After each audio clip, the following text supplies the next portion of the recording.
bag like, what's up? What it is, what it do, what's up? What it is, PlayStation, what's up? Bari and Persona got it locked in the tug. Saturday mornings, y'all know what's up. What it is, what it do, what's up? What it is, PlayStation, what's up? Bari and Persona got it locked in the tug. Saturday mornings, y'all know what's up. They don't need no introduction. Persona, the gaming politician, politicking for the come up. Division and vision require precision, decision that gotta be thought of. The potential is exponential, gamer credentials is what they brought us. Get caught up. You know, Bari bring the passion when he's speaking from the heart. He the best lisp on YouTube, climbing up the charts. And when Persona speaks, he gon' tear the mic apart. Intellectually, of course, cause you know the boy's smart. They cover the news with integrity, so you know it's a must watch. Ain't no console war, just two brothers being a font. What's up, PlayStation got the Saturdays locked. And if you ain't tuning in, you missing out. Get blocked. What's up? What it is, what it do, what's up? What it is, PlayStation, what's up? Bari and Persona got it locked in the tug. Saturday mornings, y'all know what's up. What it is, what it do, what's up? What it is, PlayStation, what's up? Bari and Persona got it locked in the tug. Saturday mornings, y'all know what's up. Yo, listen, man. I really do appreciate everyone that always comes through to rock out with me and Bari, man, on What's Up PlayStation Podcast, a podcast by fans for the fans, or by the community for the community, I should say. Listen, man. For me, man, I'm gaming with Persona.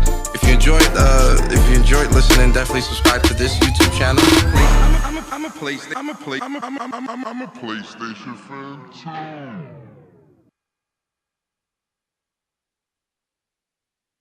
Yo, what's up, everyone? What's up, PlayStation Nation? You are now tuned in to the What's Up PlayStation Podcast. What's up? What it is, what it do, what's up? What it is, PlayStation, what's up? Bari and Persona got it locked in the tug. Saturday mornings, y'all know what's up. What it is, what it do, what's up? What it is, PlayStation, what's up? Bari and Persona got it locked in the tug. Saturday mornings, y'all know what's up. They don't need no introduction. You already know what you getting, and that is facts with a discussion. The greatest to bless the mic without the needless interruption. Face it, we got an anatomy like a little bite of me for a concussion. You know what's up, man. I mean it when I seen it, I was proud of these brothers. They entertain the people every week without cussing. And you don't ever hear the drama, they keep it clean on the podcast. Independent duo doing it big when they broadcast. Haters hate to see them doing positive things. PlayStation Nation got you, ain't it obvious, man? We pulling up every week and showing love in the chat. Unlike these other channels, these guys are showing their back like, what's up? What it is, what it do, what's up? What it is, PlayStation, what's up?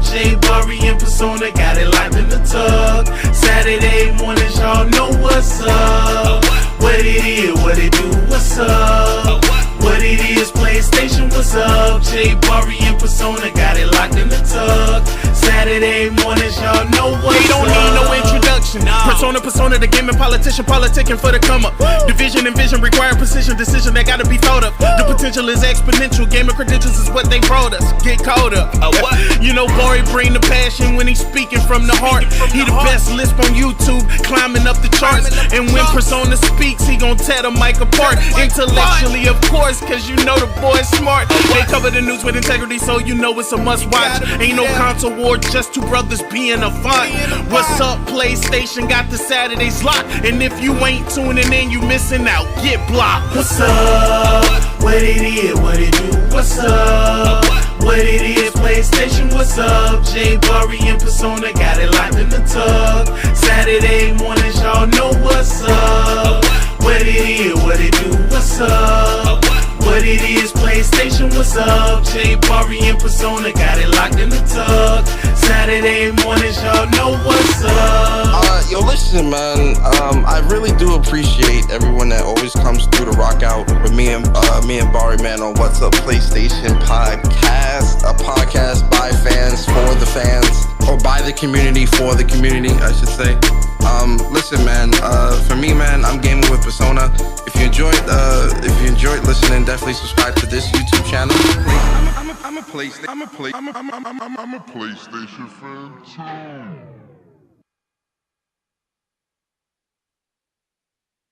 Yo, what's up, everyone? What's up, PlayStation Nation? You are now tuned in to the What's Up PlayStation podcast. What's up? What it is? What it do? What's up? What it is? PlayStation. What's up? Bari and Persona got it locked in the tub. Saturday mornings, y'all know what's up. What it is? What it do? What's up? What it is? PlayStation. What's up? Bari and Persona got it locked in the tub. Saturday mornings, y'all know what's up. They don't need no introduction. You already know what you're getting, and that is facts with a discussion. The greatest to bless the mic without the needless interruption. Face it, we got an anatomy like a little bite of me for a concussion. You know what's up, man. I mean it when I seen it. I was proud of these brothers. They entertain the people every week without cussing. And you don't ever hear the drama. They keep it clean on the podcast. Independent duo doing it big when they broadcast. Haters hate to see them doing positive things. PlayStation Nation got you, ain't it obvious, man? We pulling up every week and showing love in the chat. Unlike these other channels, these guys are showing their back. Like, what's up? What it is? What it do? What's up? What it is? PlayStation. What's up? Bari and Persona got it locked in the tub. Saturday mornings, y'all know what's up. What it is? What it do? What's up? What it is? PlayStation. What's up? Bari and Persona got it locked in the tub. Saturday mornings, y'all know what's up. They don't need no introduction. Persona, the gaming politician, politicking for the come up. Division and vision require precision, decision that gotta be thought of. The potential is exponential. Gaming credentials is what they brought us. Get caught up. You know, Bari bring the passion when he's speaking from the heart. He the best lisp on YouTube, climbing up the charts. And when Persona speaks, he gon' tear the mic apart. Intellectually, of course, cause you know the boy's smart. They cover the news with integrity, so you know it's a must watch. Ain't no console war, just two brothers being a font. What's up, PlayStation? Got the Saturdays locked. And if you ain't tuning in, you missing out. Get blocked. What's up? What it is? What it do? What's up? What it is? PlayStation. What's up? Bari and Persona got it locked in the tub. Saturday mornings, y'all know what's up. What it is? What it do? What's up? What it is? PlayStation. What's up? Bari and Persona got it locked in the tub. Saturday mornings, y'all know what's up. Yo, listen, man. I really do appreciate everyone that always comes through to rock out with me and Bari, man, on What's Up PlayStation podcast, a podcast by fans for the fans, or by the community for the community, I should say. Listen, man. For me, man, I'm gaming with Persona. If you enjoyed listening, definitely subscribe to this YouTube channel. I'm a PlayStation fan too.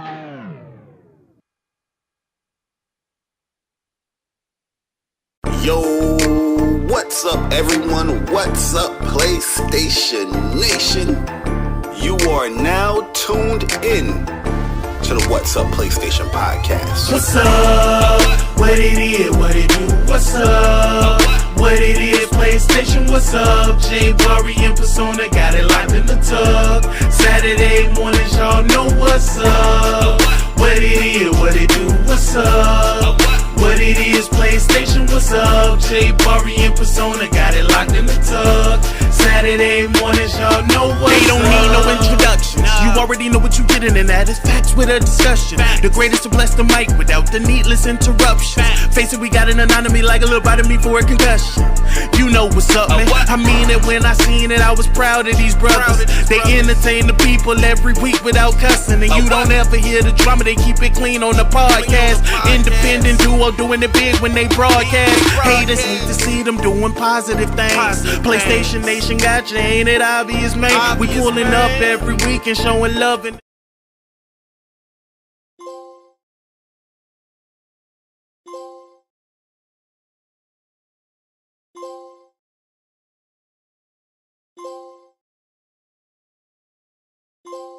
Yo, what is up, YouTube? What's up, PlayStation Nation?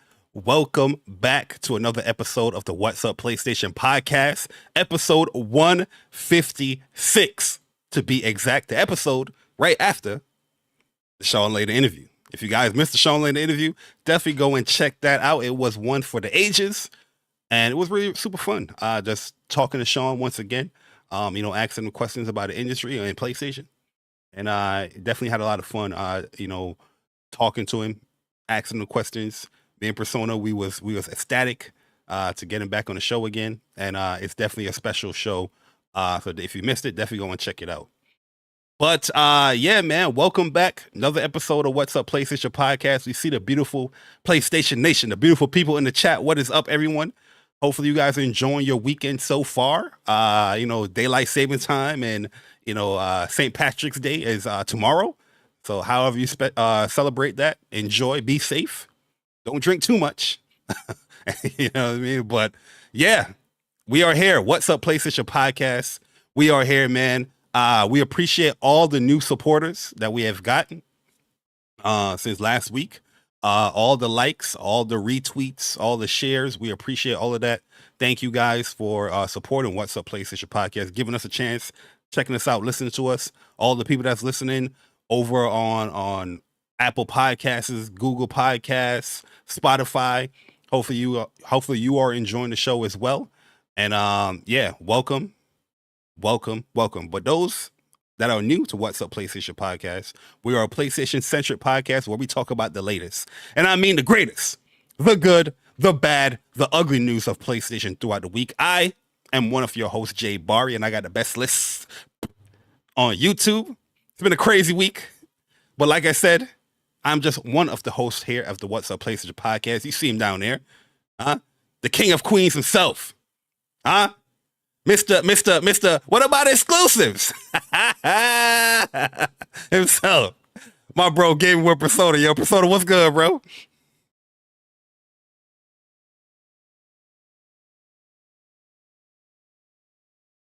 Hold on. I don't think they can hear you. Let me just make sure. Hold on 1 second. I'm about to link you up.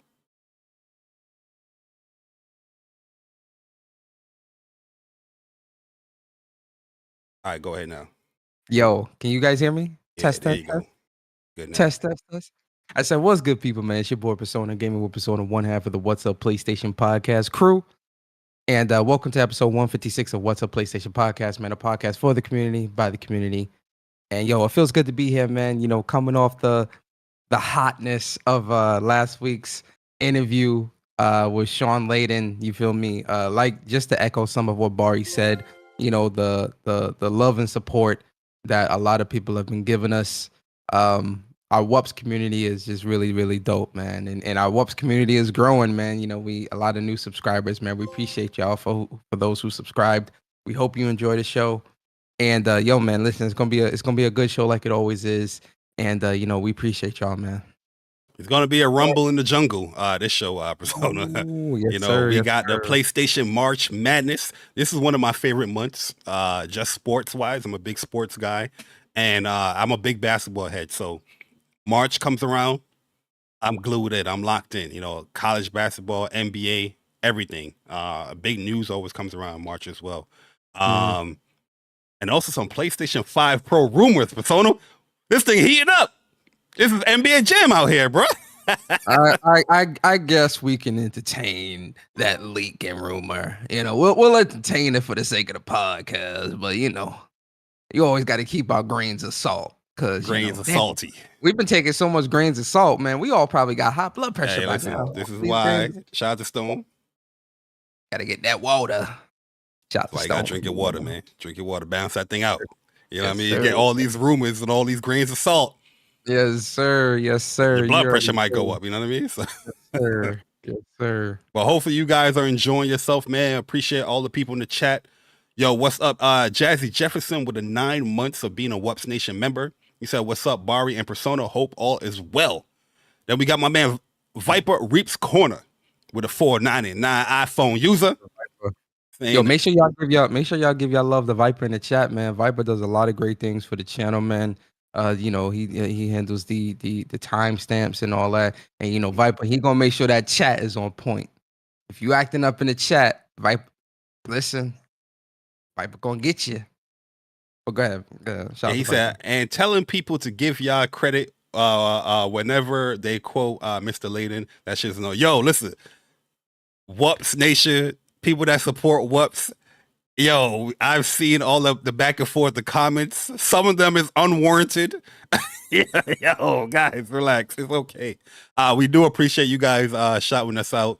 Anybody that quoted from the podcast, you guys are definitely on that. But there were legit interview that happened before we interviewed Sean Layden. And that is legit. That wasn't nothing to do with What's Up PlayStation. And some of you guys are like, yo, you better quote WUPS. I was like, yo, relax, guys, relax. It's okay. It is fine. But shout out to Viper Corner. He does a lot here. The What's Up PlayStation, doing our timestamps, which helps us a lot. So big shout out to my man Viper. You know what I mean? But we see you guys in the chat, man. Your Persona. Yo, that was definitely another thing too. Like that's one of the things where like you really can like appreciate like our like our community rocks with us like heavy. Whenever like if somebody is not quoting us or something like that, they like quote them, quote Bari and Persona. Make sure you quote the podcast. I seen people tweeting saying like it's a shame this interview hasn't gotten like 10,000 or 20,000. It should have 1 million views and all this other stuff. We really appreciate the those that really ride with us and rock with us heavy like that. Slow and steady wins the race, but we do appreciate everybody that came through, watched the show, hit the like button, shared it out. I know a lot of people were tagging us, Bari, in like other bigger publications and channels that were, citing our interview and whatnot, which was really cool to see, so it's just great to see that recognition, Yeah, man. We appreciate you guys for real. And yeah, you gotta remember that we're a very small channel. We're closing in on 4K subscribers, but like Persona said, slow and steady does win the race. As small as we are, the support that we get here is tremendous, and that's what really matters. Yeah, we might not get like the 10K to 50K, all them views or whatnot, but the people that do rock out with us and support us here is very impactful. For a very small channel like how we are, we know a lot of people saw that interview and was quoting from that interview, which is great. But yo, shout out to you guys for real, man. But Persona, yo, it's another Saturday morning, bright. It's looking beautiful outside, by the way. Yo, it is. How you been, man? How you been feeling, man? Everything good? Everything all right? Yo, so this week has been like a really stressful week for me personally. Sheesh. When you on vacation for a long time from work and you come back, that readjust is like, especially like the first 2 or 3 days, is kind of like painful. So like a lot of work, a lot of meetings, a lot of everything, man. So yeah, like work wise, it's been like really, really, really, really stressful, really busy. But in terms of game wise, y'all already know, man. I'm on that Final Fantasy VII Rebirth, playing that heavy. I got about 120 hours in the game now. I'm close to beating the game. I should have the game beat by this weekend. But yeah, it's gaming wise, that's my main focus. I haven't touched no other game except for Final Fantasy VII Rebirth. That's gonna change this weekend though, because I do want to play through the Grand Blue Fantasy relink Lucelius boss fight. You feel me? I got to get my Siegfried up in there and show Lucelius what it is.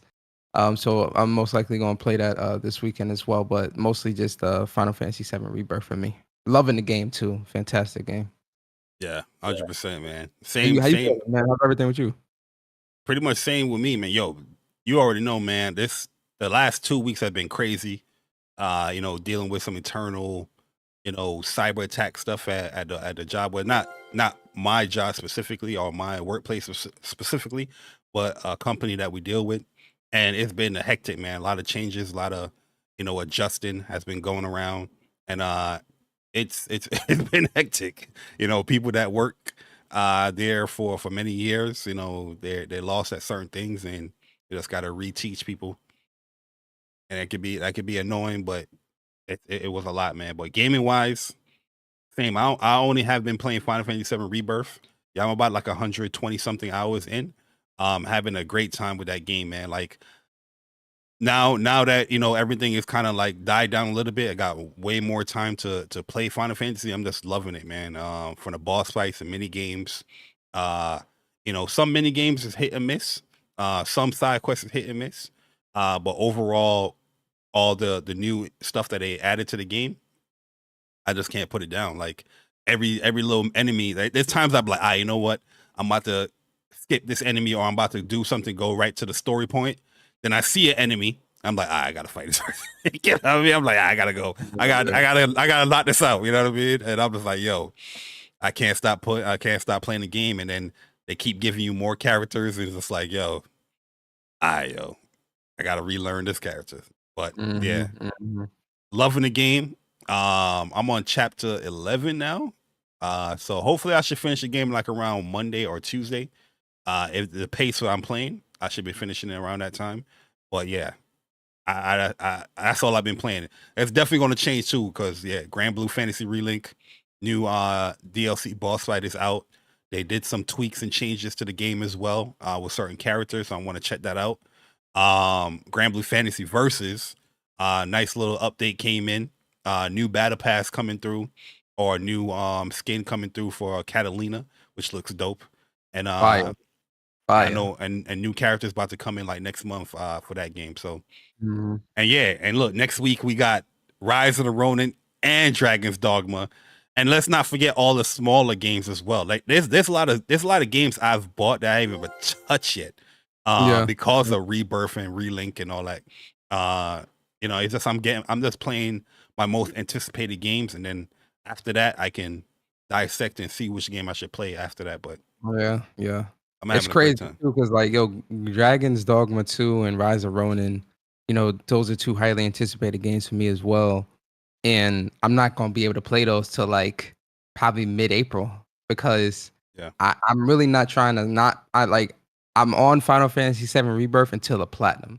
And you know, one of the trophies is you got to play through the whole story on hard mode. So it's like easily another 100 hours, 125 hours is about to go into this after I beat this game again, after I beat the game for the first time. So I'm really not going to have no time for nothing else, you know, when it comes to that. So yeah, you know, but Dragon's Dogma is like up there with, for me, when it comes to like most anticipated games of the year. Dragon's Dogma 2, it's up there for me, like really, really, really, really high up there. So yeah, it's a good time to be a gamer, man. It's a great time. Yo, and you see how social media have changed a lot of aspects in gaming. Like PlayStation, you know, a lot of people is anticipating Stellar Blade. I'm anticipating Stellar Blade. You are as well. PlayStation made a mistake and they released the demo for Stellar Blade early, but due to social media, they pull that. Everybody was like, "Oh, I played the demo. Woo! I played the demo." You see, y'all get to enjoy stuff, man. Sit down, play your games, and relax. Y'all got to post it on social media and flaunt and gloat, and look what happened. Boom, it's gone. I know that's not what happened, but I'm just saying. Yeah. Nah, I definitely get that. I mean, I was able to play the demo before they locked it. You feel me? Yo, man, it's crazy too, because you was like, yo, the demo's up. I was like, yeah, I'll play tonight. Then something hit me, was like, yo, play that joint. Just save it, save your game in Final Fantasy and just play that joint. And I played it. I didn't finish the demo, but I played it enough where I'm like, yeah, I'm sold on this. You know what I mean? But yeah. I ended up completing the demo. Obviously I'm not gonna talk about it because, you know, it's not officially out, but all I'm gonna say is, yeah, man. It good, bad? It good or bad? Listen, man. When the full demo comes out, when it finally does release, I'm definitely gonna put a video breakdown out and put my boss fight out there and like talk about it more. Yeah, like, hopefully you put out gameplay. Yo, Hey yo, really truly Stellar Blade is peaking or is trending, not because of the gameplay, which it should be, but because of the looks and the skin and all that. Listen, you feel me? Like for me, my excitement for granted, Eve, she definitely as a character, she definitely looks good. I mean, anybody with eyes can see that. No one's gonna like ignore that, right? But for me personally and Bari, we've said this a million times. As much as we make the Stella Yam jokes and all that stuff, what attracts me to the game is the gameplay in the world. Legit, or everything else is icing. It's a cherry on top. But the gameplay in the world and stuff like that, that's what attracts me to the game. Now, her being aesthetically pleasing to look at, that's a nice way of putting it. Yeah, that's a bonus. You feel me? So, but listen, anybody that with eyes can see, like, yo, I mean, the yams, the cakes, yeah, she looking at it. But yeah, let's get into it, guys. Let's start the show off. Before we start, big shout out to DeJuan Thompson for the 19 months of being a WUPS Nation member. He said big ups to What's Up PlayStation podcast. Shout out to Jay Bari and Gaming with Persona. What's up, everyone in the chat? Also big shout out to JRow49 for the 11 months of being a WUPS Nation member. He didn't put a comment, but that's pretty much the comment. And also to Vedger, man, appreciate you rejoining the WUPS Nation members. I see you on there with a silver trophy. We got Jazzy Jefferson, yeah. Big shout out to my bro Upchuck Gaming in the chat as well. Plus some Block Boys with Dreology, 619 and Upchuck Gaming. Plus some Block podcast goes live every Sunday at 11:30 a.m. Eastern time. So definitely check out the Plus on Block podcast. They are in the front of our page. Where if you guys want to, switch it up, something different, a fighting game podcast to talk about, they have fun topics on there as well, and back and forth. So definitely go and check them out. They're very entertaining as they trying to get their goals. I think it's like 500 subscribers. Help them meet that goal, and check out a great podcast for sure. You know what I mean? Mm-hmm. Well, Persona, let's get into the show. Let's start the show. Let's talk about the games for the week. Shout out to Push Square once again. Sammy Barker. Sammy, we appreciate you, man. Updating every week the new games to release on the PlayStation 5 and 4 the week of March 11th to the 17th, St. Paddy's Day. Let's see what games Bari bought, guys. Bari bought a lot of games off this list. Watch. The first game we have here is Contra Operation Galuga. Did you buy Contra? Galaguga. Did you buy Contra? Galagula. Galagula. There you Did you go. buy it or no? No, I didn't buy it. You got to buy it. It's co-op. I think it's co-op from what I read. For the PS5, PS4. But Contra old school, man. It's classic. Yeah, I mess with the old school Contra for sure. Then we have Cybertrash. It is Cybertrash. Cybertrash. Yeah, that's what that's what it's called, man. Cybertrash, man. Hey, okay. I was about to correct myself because I thought I was reading it wrong, but that's what it is. Cybertrash Stacks for the PS4, Hotel Renovator for the PS5, Little Cities Bigger for PlayStation VR 2, Melatonin for the PlayStation 5, Suka Watermelon Fruits for the PlayStation 5. Persona, what is that? Is that one of them cut up games? A game about watermelon? Yeah, you got to cut them up? Yeah, cut up the watermelon or something? The Street 10 for the PlayStation 5.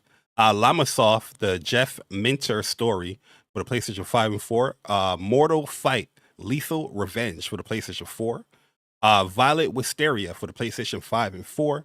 Cartel Tycoon. That's something I think like Sick will play. Sick Human will probably play this for the PlayStation 5. Mm-hmm. Crown Wars, the Black Prince Wars. The Black Prince. Whoa. PlayStation 5. Dungeon Drafters for the PlayStation 5 and 4. High Water for the PlayStation 5 and 4. Ib got a game. Shout out to Ib. Shout out to Ib, man, for the PlayStation 5. Juicy Realm for the PlayStation 5 and 4. These some wild names for these games this week, man. What's going Yo, on? man, these sound like some mobile games. I'm never gonna hold you. Paint the Town Red VR for the play. Listen, Persona. Yo, I need a review by next week. you're not gonna get it because we're gonna be in packs. Hold up. I need it in 2 weeks. Hold up, man. Every goddamn stream you do, every time you host a podcast, my favorite color is red. There's a game called Paint the Town Red in VR, and you don't want to buy it?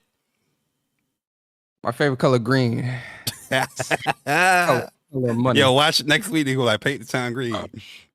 Then we have Star Wars Battlefront collection for the PS5, PS4. Pour it out for this, boy, because I've been hearing a lot of bad things about this remaster. I was gonna put it in the news, but I decided not to because I know it was one of the new games that came out this week.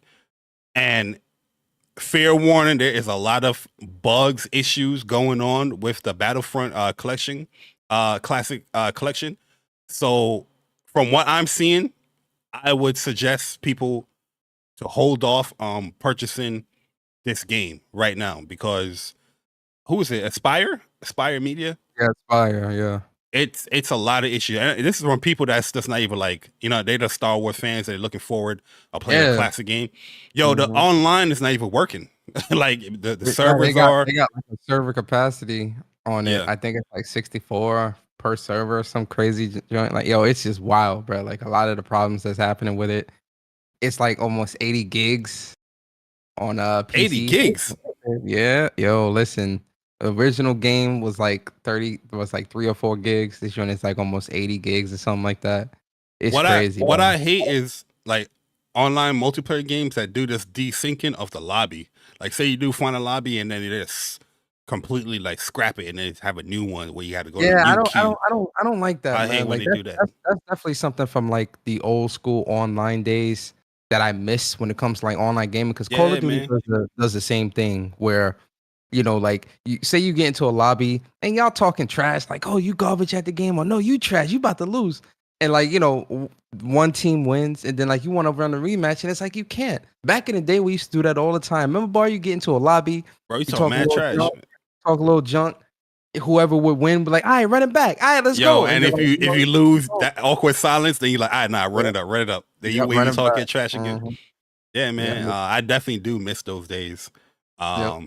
But it's also just like a waited in queue every single time you got to find a new lobby. But I'm hearing a lot of bad things about the Battlefront Classic Collection. But a really great game that they brought back is Dark Forces, Star Wars Dark Forces, that runs well. It looks great. They added some new little stuff to it as far as the visuals. The movement is on point. They added a lot of options to change the head bob and all that stuff. Really, really great. I would call that a remaster for Dark Forces. I love that game back in the day. So it is. I think it is a remaster too, though. Legit. Because even looking at it, it looks a lot cleaner. I think it is. Because they have the new visuals, and you can switch it to the classic visuals as well.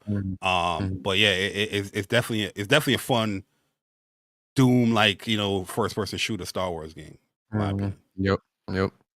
Then we have Unables for the PlayStation 5 and 4. Unable to what?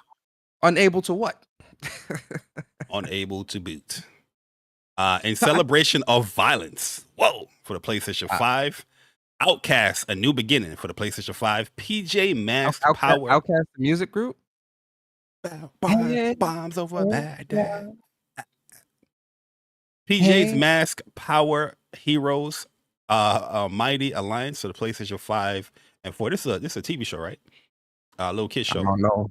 I wouldn't know. I think it is. His name seems familiar to me.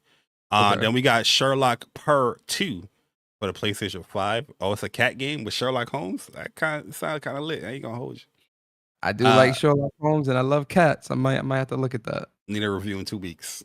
And then What the Golf for the PlayStation 5 and 4.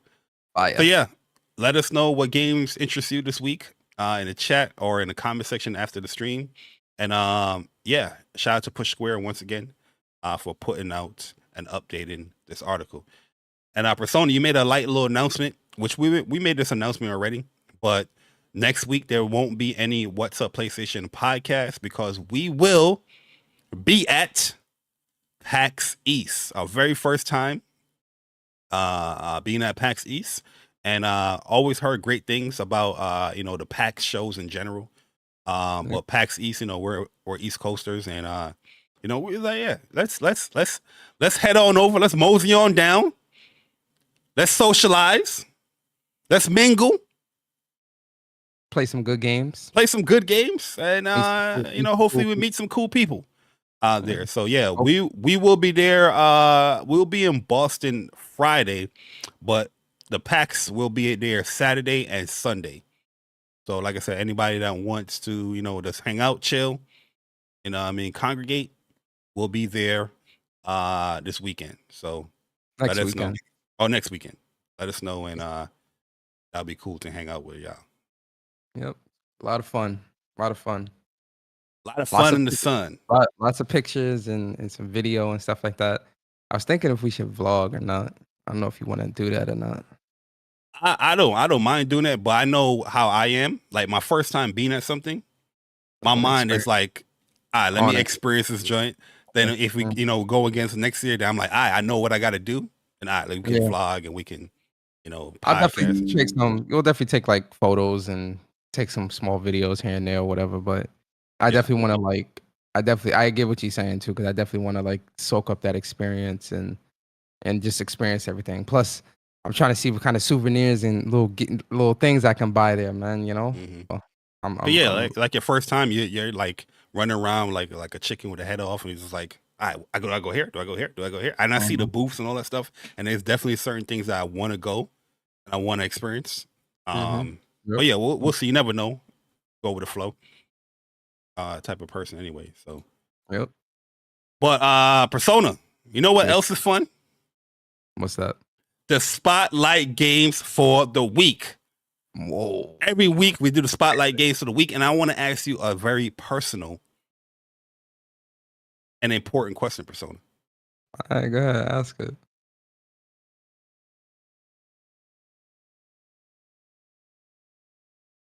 Hello? I hear you. Can you hear me? Oh, you can hear me? Are you gonna break the rules? Yes, sir. We always breaking the rules. Come on now. Oh. Don't say we in French. We you. Bari break the rules, so don't let him fool you. But yo, man, listen, we are in the spotlight portion of the show, and for those that are new here, the spotlight is where me and Bari give you a game or games that we think you guys should check out. Right? It could be a brand new game, it could be an old game, it could be a game from your childhood, it could be a game that hasn't even released yet. The purpose of the spotlight is for us to spotlight games that we think you, the community, should check out. Starting with me, my spotlight games for the week. I'm definitely gonna break the rules, and my first spotlight is going to be, none other than Final Fantasy VII Rebirth. This is by far one of the best RPGs that I've played in like the last 4 or 5 years, man. It's really high up there for me. Combat, story, mini games, world, exploration, dialogue, music. Like it checks off so many boxes for me. And it's just a great game, man. I'm loving Final Fantasy VII Rebirth so much, man. It's so fun. Second spotlight for me. Come on, man. You thought I was going to announce it? Yo, Dragon's Dogma 2. What? I love Dragon's Dogma 1. I cannot wait for Dragon's Dogma 2. I'm putting a lot of time into it. I haven't created my character yet. I know they put out the character creator. I haven't done that yet because I just been so deep into Final Fantasy VII Rebirth. But a lot of games, man. When I create my character, my pawn, you already know my character and pawn gonna be on point. My pawn, her name is gonna be Danielle. Be on the lookout for those that have me as a friend. Shout out to Danielle Basutti, but no. Danielle, and she definitely gonna be one of the best pawns in the game. For those who got me as a friend on PSN and have played Dragon's Dogma 1, you already know. Ask my boy Bird. I think Bird in the chat. Go on, my boy Bird. He know I got one of the best pawns in the game. What happened to that boy? I got y'all. And then my third spotlight, come on, Stellar Blade. I can't wait for this game, man. This game is gonna be fire. I am really, really, really excited for this game. And it's definitely gonna be it's definitely one of my most anticipated games of the year for sure. And then my fourth and final spotlight is going to be See if these. All right, disrespect me again, man. You know what? Rise of Ronin 2. Rise of Ronin, I'm really excited for that as well. And I definitely can't wait to play that too. It's looking great, looking like a really, really fun game. I'm really excited for that. One more spotlight, Bari, and I'm gonna shut up. Helldivers 2. Yes. Shout out to Helldivers 2 with all the success that they're getting. And this is definitely a game I think everyone needs to play. It's fun by yourself, it's fun with friends, it's fun with randoms, in my opinion. But yeah, those are my spotlights, man. Let's go. Yes, sir. I mean, my spotlight is gonna be pretty simple, to be honest with you. Final Fantasy VII Rebirth. I guess we spoke about it already. Loving the hell out of this game. I highly recommend it for a lot of people. Even you can play that game at any pace you want to. I know it's very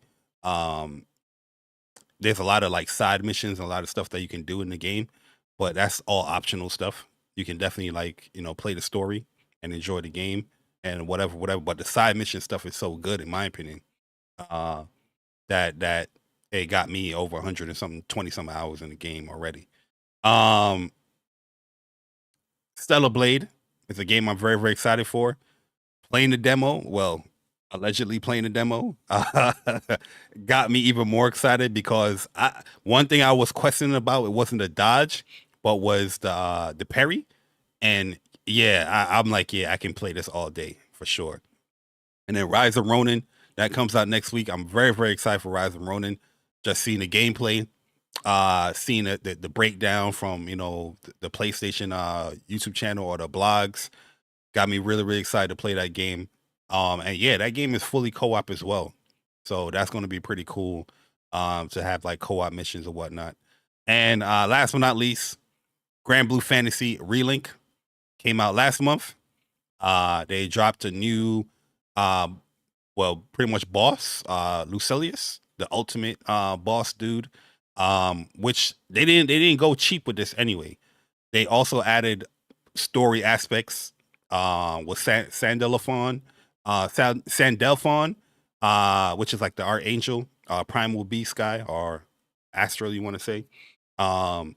Added his story aspects within the Lucilius stuff. So it's going to be cool to see people, get in touch with those characters. And I think he's going to be playable. Matter of fact, I know he's going to be playable later on as well. When they add Soifon and Tuyen next month, I think it is.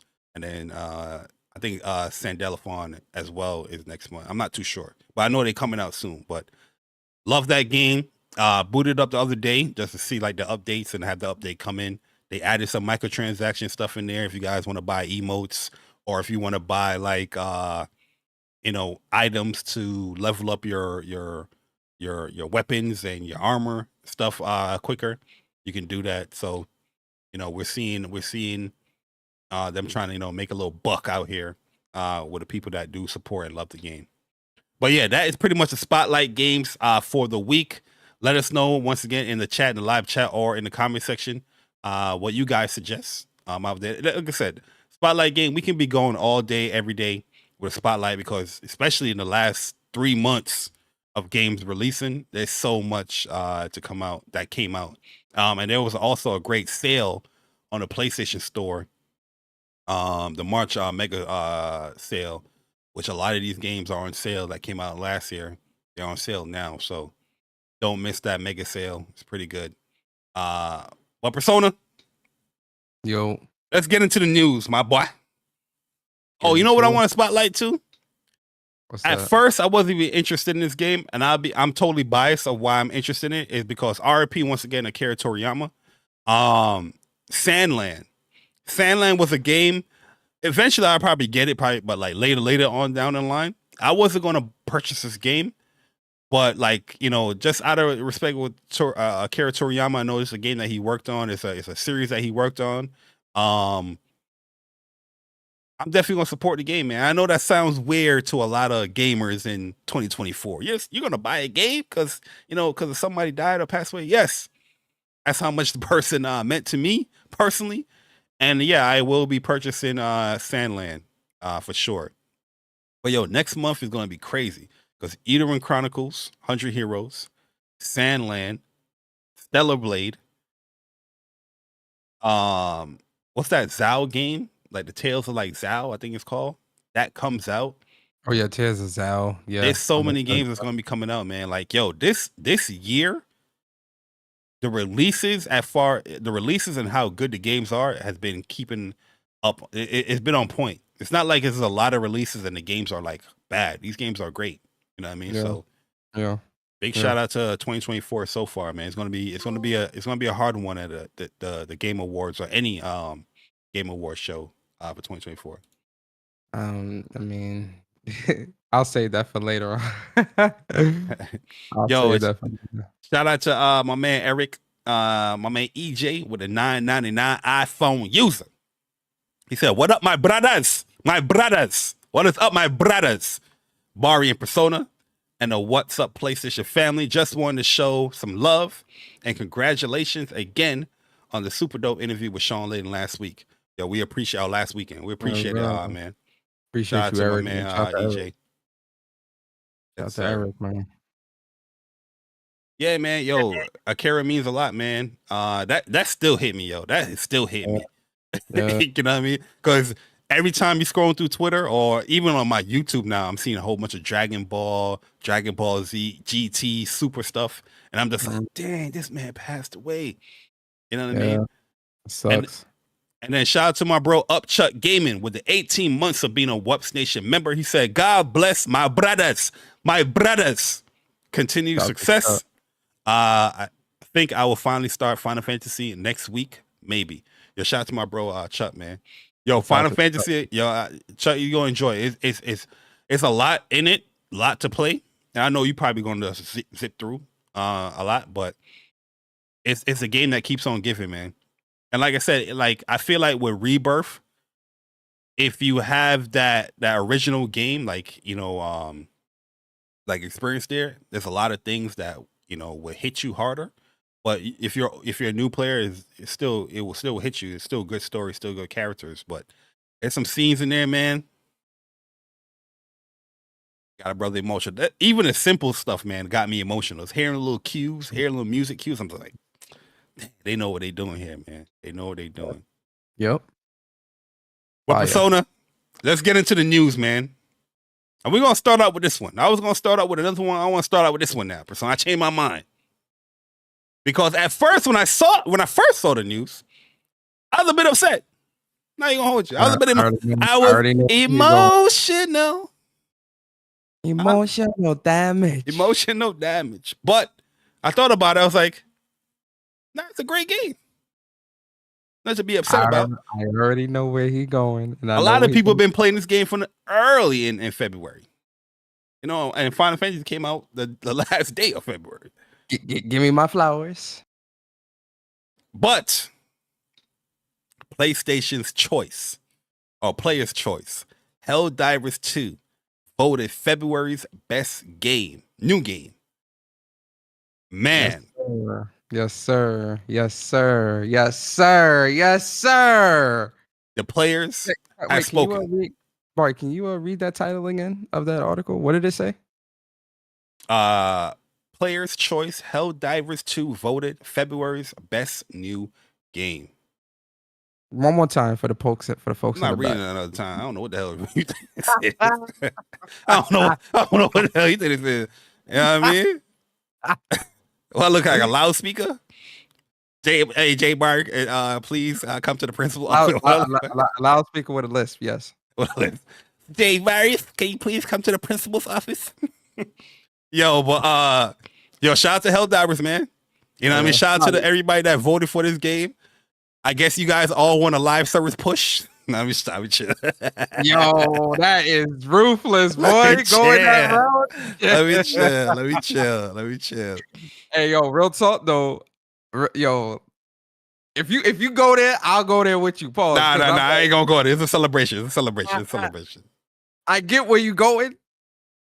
And there's a lot of people that didn't like live service. I ain't gonna do it. Go ahead, Bari. We're gonna celebrate. Go ahead. Nah, shout out to Arrowhead. Helldivers 2 is a super fun game.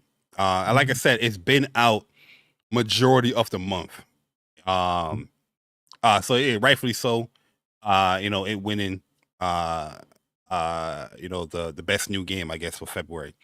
I'm still a little upset. I'm still a little emotional because it's not the best new game. But it is a great game. It's definitely high up there. I think, I think this is an amazing feat. Shout out to Arrowhead, the developers, and the whole team, because the success of Helldivers 2, we see that this game is continuously going up when it comes to the amount of people that are buying the game week over week. It's pretty much viral. Like, I keep seeing all types of clips, and like, this game definitely has legs, and they're putting out new content every week, and apparently there was a leak that came out where there's going to be like kind of like how the Bow Titan is with the bugs. The automaton's about to have something like that in robot form. Looks like an AT-AT, not an AT-AT, what was the Star Wars, the big one called? I forgot what it was called.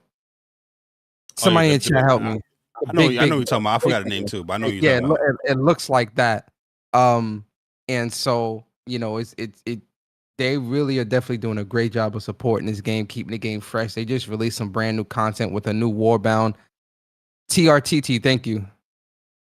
The AT-AT is the smaller one. AT-AT is a smaller one.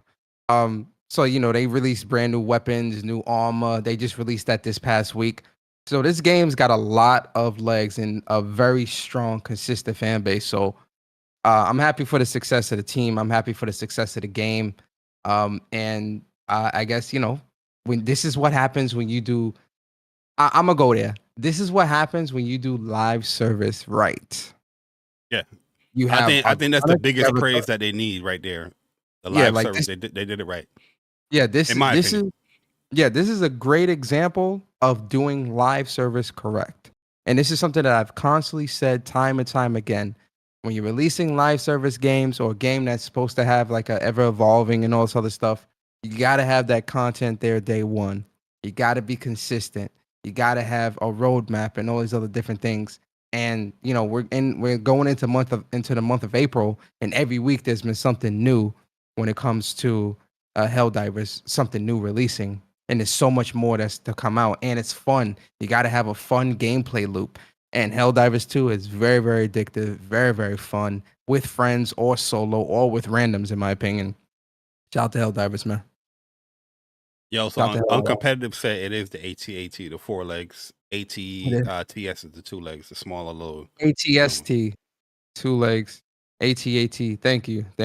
Yeah. But nah, yeah, like I think Helldivers, they nailed it on the live service aspect. They nailed it on the battle pass aspect, in my opinion. That's due to when it comes to these battle passes in a lot of these live service games, it's always on this progressive progress bar that you see that you have to earn stuff before what you really want to get to or what you really want to earn, or you're going to see stuff that you're earning, but you see stuff that's locked, and you got to buy the battle pass to unlock stuff that you already earn. Here, when it comes to Helldivers 2, you purchase your battle pass, but you get to decide what you want to unlock whenever you want to unlock it. So I don't have to go and get the banner before I want to get to the gun. I could just save on my medals, and I just get to the gun, and boom, right there. You know what I mean? I think that's really smart because it gives the player the choice, the decision to choose what they want to earn, and it doesn't make people waste their time. What a lot of battle passes do. Let me ask you this question, Bari. Seeing the success of Helldivers 2, what is your faith or confidence level going into Fair Games and into Jade Raymond Haven Studios' new live service game, which is Fair Games, and Firewalk Studios' live service game Concord? You see the success of Helldivers 2. We see the consistency. We see them hitting all the right points of what makes a great live service, in our opinion, how confident are you going into those other two games on the PlayStation? Obviously, we haven't seen much, so obviously, just going off of the success of this. Yeah, that's the thing. Like, live service games are very fickle. Majority of them fail. You see a big success with Helldivers. They could be doing the same thing with Fair Games or Concord, and that don't get the big success like how Helldivers getting. It just depends on the style of the game and what you're actually doing. So the fact that we don't know the style of the game, or we kind of know the style, but we don't know, we haven't seen the gameplay and we haven't played it, very hard to answer that type of question. One thing I do think they can learn from Helldivers is how they did a battle pass. You know what I mean? The way how doing the battle pass, like what you call it, Foam Stars. Foam Stars, I don't like that version of the battle pass. Because regardless, let's say I don't buy the battle pass, I'm earning crap, and I'm looking at the progress bar off the battle pass, and I'm earning stuff that I can't even unlock. You know what I mean? All that experience is going towards something, where I feel like with Helldivers, it's a specific currency, skulls, that purchase certain things in that battle pass. So let's say I do pay the $10 for a Helldivers battle pass, whatever I've earned in the skull, I can choose what I want to earn. You know what I mean? Rather than I got to wait to the progressive bar to get to what I actually want to earn. It saves time. And I think that's the smartest way. And I feel like that's why he's seen so much success with the game as well. Yeah. Because it's not wasting your time. I do what I got to do. I find stuff and I earn what I want to earn. And I think people like that loop. Some of the best stuff is in, because there's two different currencies in the game. There's the medals that you earn from doing the missions and stuff like that, and then there's obviously the SC that you can get from earning from. You could get that from doing buy it through the medals that you earn with the game, and obviously buy with real world money. But some of the best armor and the best guns, like the SG 225 Breaker, which is the automatic shotgun, that's a free tier weapon. That wasn't something that you needed to spend real world money to buy. That was before they nerfed it, one of the best weapons in the game. The hunter style armor, where it has 30% less visibility or 30% less detection to enemies. In my opinion, I think that's one of the best armors in the game. Especially if you're somebody that does a lot of solo play or like to run off on your own to do certain things. If you're playing in a party, that's the best armor to use, and that's a free tier armor set. You feel me? So I think there definitely needs to be a healthy balance between the free tier stuff and like the paid stuff or premium stuff when it comes to like the approach to live service games, where one can't feel too lopsided over the other, right? Obviously, you want to keep people engaged in the game. You obviously want to make money. I mean, let's be honest here. We know that these companies want to make money off these types of games as well, like recurring revenue. So there definitely needs to be a very healthy approach to how you do that. And I do think with Helldivers 2, it's a very healthy balance. It's very healthy. It's very upfront. And there really isn't, in my opinion, anything that hinders gameplay, in my opinion. If you decide not to buy anything from the premium tier, your experience is not you can get stuff done without the premium tier shit. Yes. Not only that, but I think when it comes to Fair Games and Concord, obviously we don't know much of anything. So really we're just going off of guesstimates, right? We don't know anything. Time is ticking. I'll say this. If there's anything that and I'm not even just going to say with the studios that PlayStation is working with, I think anybody that's doing live service today, I think anybody that is attempting to do live service can learn a lot. And a lot of people might get some flack for this, because obviously there's games that do it a lot. It's good, if not better than Helldivers 2. Obviously, Fortnite's been around for a long time. You got Call of Duties and all this other stuff that do live service. So I'm not saying that Helldivers 2 is the pinnacle when it comes to live service, but anybody else coming into the live service game or the realm now, I think there's a lot that can be learned from Helldivers 2 and their approach, right? Because they did a good job of involving the community in everything that involves the game, right? The orders and having to go protect this planet and for democracy and liberty and all this other stuff. It just is so engaging with the community that it makes you want to play. It makes you want to quote unquote do your part. I think that's important, man. So I think in terms of Fair Games and Concord, I hope they're looking at Helldivers too and saying, okay, and looking at their own game and saying, okay, maybe we should change this and change that to make this more fun or more engaging. I just hope that, and PlayStation has a really good eye for kind of picking out that maybe this could be done better this way or fix this way, or PlayStation. No, they don't. They don't have a good eye for that because every goddamn live service game that's supposed to come out is canceled, and we don't get no goddamn betas, alphas, or anything. So what kind of good eye do they have? In that regard, I agree. I do think they should be putting out betas and stuff like that. I agree. I was about to go on a rant. I was about to say, what? I'm saying, when I say a good eye, I'm saying good eye for like picking great games or knowing that a game is going to be great or not, or fun. But again, we're in the live service realm, so that's a very different beast. All in itself. Beast. So we'll see. And these are their studios making this game. So at the end of the day, you don't want to be the samey. You want to set yourself apart, but you got to make yourself fun, and you got to have the content there. You know, so we'll definitely see.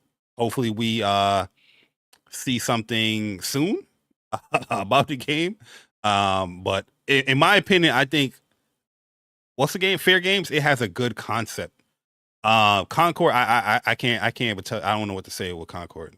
And it's not because I don't have faith in it. It's just I don't know. I just seen a burger, you know what I mean? But I like the developers behind it. But we'll see. Yeah, all we saw was the burger for sure. And it's supposed to be like an FPS multiplayer PvP game. For me, you already know, Bari. Like, I'm a big FPS guy. You say an FPS multiplayer shooter? Oh yeah. I need to see gameplay so I could judge, and I need to play a beta or something because I'm a big multiplayer guy. I'm a big FPS guy. You know, I want to say too, because we was talking about Helldivers and how, you know, things got leaked. Yeah. And you know, let me save it, bro. Shut up. Uh-oh. Shut up, man. Because, you know, man, I'm gonna listen to Sean. Sean, I apologize. I'm listening to Sean, man. The PC gamers are enjoying the games. They leaking the shit, but they enjoying the games. That's true, man. Like you can't be surprised about nothing now, bro. Yeah, they keep leaking stuff, bro. It's crazy. It's crazy. They keep every goddamn week. Oh, look, new enemies got leaked. Like, damn, you can't even be surprised about that. New everything. A new enemy type got leaked. You know what? Let me be quiet, man. Let's move on, bro. Let's move on, man, because y'all about to have Jay Bari come out. Y'all want Jabari. Y'all don't want Jay Bari. Jabari. Y'all about to have that list come out. That list. You know what I mean? But yo, Persona. Yo. PlayStation Plus game catalog for March came out. So this is the official full list of the PlayStation Plus games. And we got some games, man. Mm-hmm. I'm really digging this PlayStation Plus March game catalog list here. So let's go through it. Let's review it. And let's talk about it. So the first game we have up in here is NBA 2K24. I've seen a lot of people surprised by this. This is not a surprise. PlayStation Plus, they've been having the NBA 2K games in there for a while now. Yeah. I think like almost every year they go in this joint. So, you know, I see some people doing like some, you know, console war fanboy. I was going to comment, but I was like, you know what? I'm chilling, bro. I don't even want to like, you know, go back and forth or anything. I'm like, PlayStation, these NBA 2K games always been in Plus. They go in Plus. Nothing new. But 2K24 is in there. And it's the Kobe Bryant edition. This is the, you know what I mean? This is the deluxe or the premium edition that they have it here. yo, Chuck said, yo, Jack, what's good, bro? Yo, Chuck, what up? Yo, Ulan, what up, man? See you guys in the chat. Appreciate you guys coming through. Midnight Suns is out here now. Oh, Chuck is saying run it in 2K. Yo, Chuck, you don't want to get destroyed by me, bro. I'm one of those dudes in 2K. I'm a cheat, bro. I'm gonna put up the sliders all the way up so every shot I shoot is going in. Nah, I don't do it. Yo, I haven't played a sports game since like my last year of college, bro. I got burnt out in 2K, bro. I was a part of a basketball team. All we did was play 2K. I got burnt out in that joint, man. Mm-hmm. You know what I mean? And I just never picked up like sports games in general. After that, but Midnight Suns is coming to PlayStation Plus. Resident Evil 3. So now I think all of the remakes are on PlayStation Plus or came to PlayStation Plus now. We have DC or Lego DC Supervillains, Mystic Pillars, Blood Bowl 2 or 3. Oh, my bad. Super Neptunia RPG. Mm-hmm. Oh, so they have a RPG. Well, I mean, it's always been an Nep. RPG, but this look like Nep. This look different. Okay. Mhm. Dragon Ball Kakarot. The best Y'all- Dragon y'all- Ball Z y'all game ever. Y'all definitely need to play this. That DBZ Kakarot, that needs to be played by everybody. Yeah, and this is the PS5 version too, so definitely Mhm. jump on that. They did a great job with the PS5 version. Frames, visuals, everything. This is the ultimate Dragon Ball Z game in my opinion. Hands down. It got Dragon Ball nostalgia content. It got the Dragon Ball Z stuff there. You got inklings of Super. I don't think they have GT stuff in there. I don't think so. But this is the Yeah, ultimate. They do. They 'Cause did? They about to have the OOBs. Oh no, OOB is not GT, but I thought they was adding something GT related. I know the next one that's coming out or is coming out is OOB. I think But, they're gonna have like Super Saiyan 4 stuff there. I'm not too sure. I thought they were. But I Who know knows? Super, I know 7. I mean not 7, Z and Dragon Ball stuff is in there. But in my opinion, this is the best Dragon Ball Z game created. Mhm. The classics, the premium classics Persona, Jack and Daxter, The Lost Frontier, Cool Borders. Is yo, when I saw this, I was like, yo, this is bringing back me to the demo days out here, boy. Cool Borders out here. God Eater Burst. This is the Vita one or the PSP one? I think this is the PSP one. Yeah, original release of PSP. Mm-hmm. Ace Attorney, Phoenix Wright trilogy. So Phoenix Wright Ace Attorney trilogy's out. This just came out recently too on PS4. And then JoJo Bizarre Adventure All-Star Battle R, a game I purposely didn't buy because there was no netcode or whatnot. But this is the remaster to this game. Always looked appealing to me. I used to watch tournaments of this game, but I just never purchased it, never bought it. I was like, nah, I'm good. But now I would download this and play this now. And then we have My Hero Academia season 1. Yeah, this is for Sony Core. So the video. So they're adding anime into there now. Okay. Pretty Gotcha. dope. All right. So what's the score that you're giving this this month for the catalog, PlayStation catalog? Yeah, for me personally, this is a pretty solid list for people that like, you know, there's definitely a lot of variety there, but for me, I'm gonna give this a B. There's a couple things here that I'm definitely, you know, digging when it comes to, you know, RE3, which I already own. Super Neptunia RPG. I didn't pick this up, but you know, this is definitely another one. DBZ Kakarot, pretty strong. Jack and Daxter Lost Frontier, pretty strong. Cool Borders, pretty strong. And that's really it, man. Outside of that, nothing else is really super appealing to me, personally. So yeah, I'm gonna give it a B. Yeah, I'm gonna give it a B plus. I like the variety. I think Midnight Suns is a good get. The classic games I think is really good. Resident Evil 3 really good. The Blood Bowl stuff, I don't know about that. The Neptunia, that looks interesting. Yeah, Kakarot, yeah, I think, like I said, it's one of the best or the best Dragon Ball. When I'm talking about that, I'm talking about the single player games to date. You know what I mean? Because I know people's going to mention like the fighting games and all that stuff, but yeah, I give it a B plus. I think it's a great month, good month. Nothing super crazy outside of like Kakarot for me, but the nostalgia factor there. I think God Eater is a good game too. I remember playing those I think people will enjoy this one. I think people will enjoy PlayStation Plus this week. I think it's got a good variety. Yeah. It's a variety. It's cool. Yo, shout out to Julian Johnson with the $4.99 iPhone user. He said, shout out to y'all, man, my brothers. He says, some real ones appreciate you all's consistency. And then we have, and then we have Rich Rod 908 with a $199 iPhone user. He said, Concord will be a PlayStation Pro bundle game. Book it. Book it. Stop playing with me and book it. What you thinking? Okay. I think Persona disagrees with that, Rich Rod. And then we got my man Henzu Hattori with the 9 months of being a WUPS Nation member. Said, good morning, WUPS boys, my brothers, my brothers. He said, hope y'all doing well. Finish up Final Fantasy VII Rebirth. Super Earth is waiting. Yeah, we definitely get back in there. For sure. All right, so that is the PlayStation Plus game catalog. But Persona, just want to go over this really quick for PlayStation 5. We had a new update that came through. I don't know what update they call it now. I just think they call it update.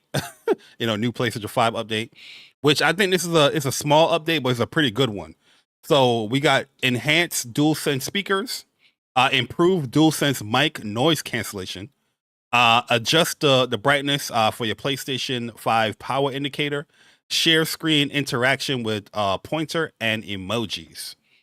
So yeah, I feel like it's a great update because the DualSense controller, significant update from what I experienced. I think the noise cancellation, you have a comparable mic now for everyone that has a DualSense controller. As far as the speakers, like I remember when Final Fantasy just came out, I was telling Persona, I was like, yo, the speakers sound even crazy and louder, more refined, because every time Chad Lee thing will ring, which Square Enix, I need that for a ringtone for my text messages. I need that. I need that. You just hear it mad loud in the DualSense controller. I've tested it with Persona when it came to the actual mic of the DualSense, and yeah, I had TV on, I had the fan on, and he couldn't hear that. He just heard my voice, so I think that's pretty good. But yeah, how you feel about this update?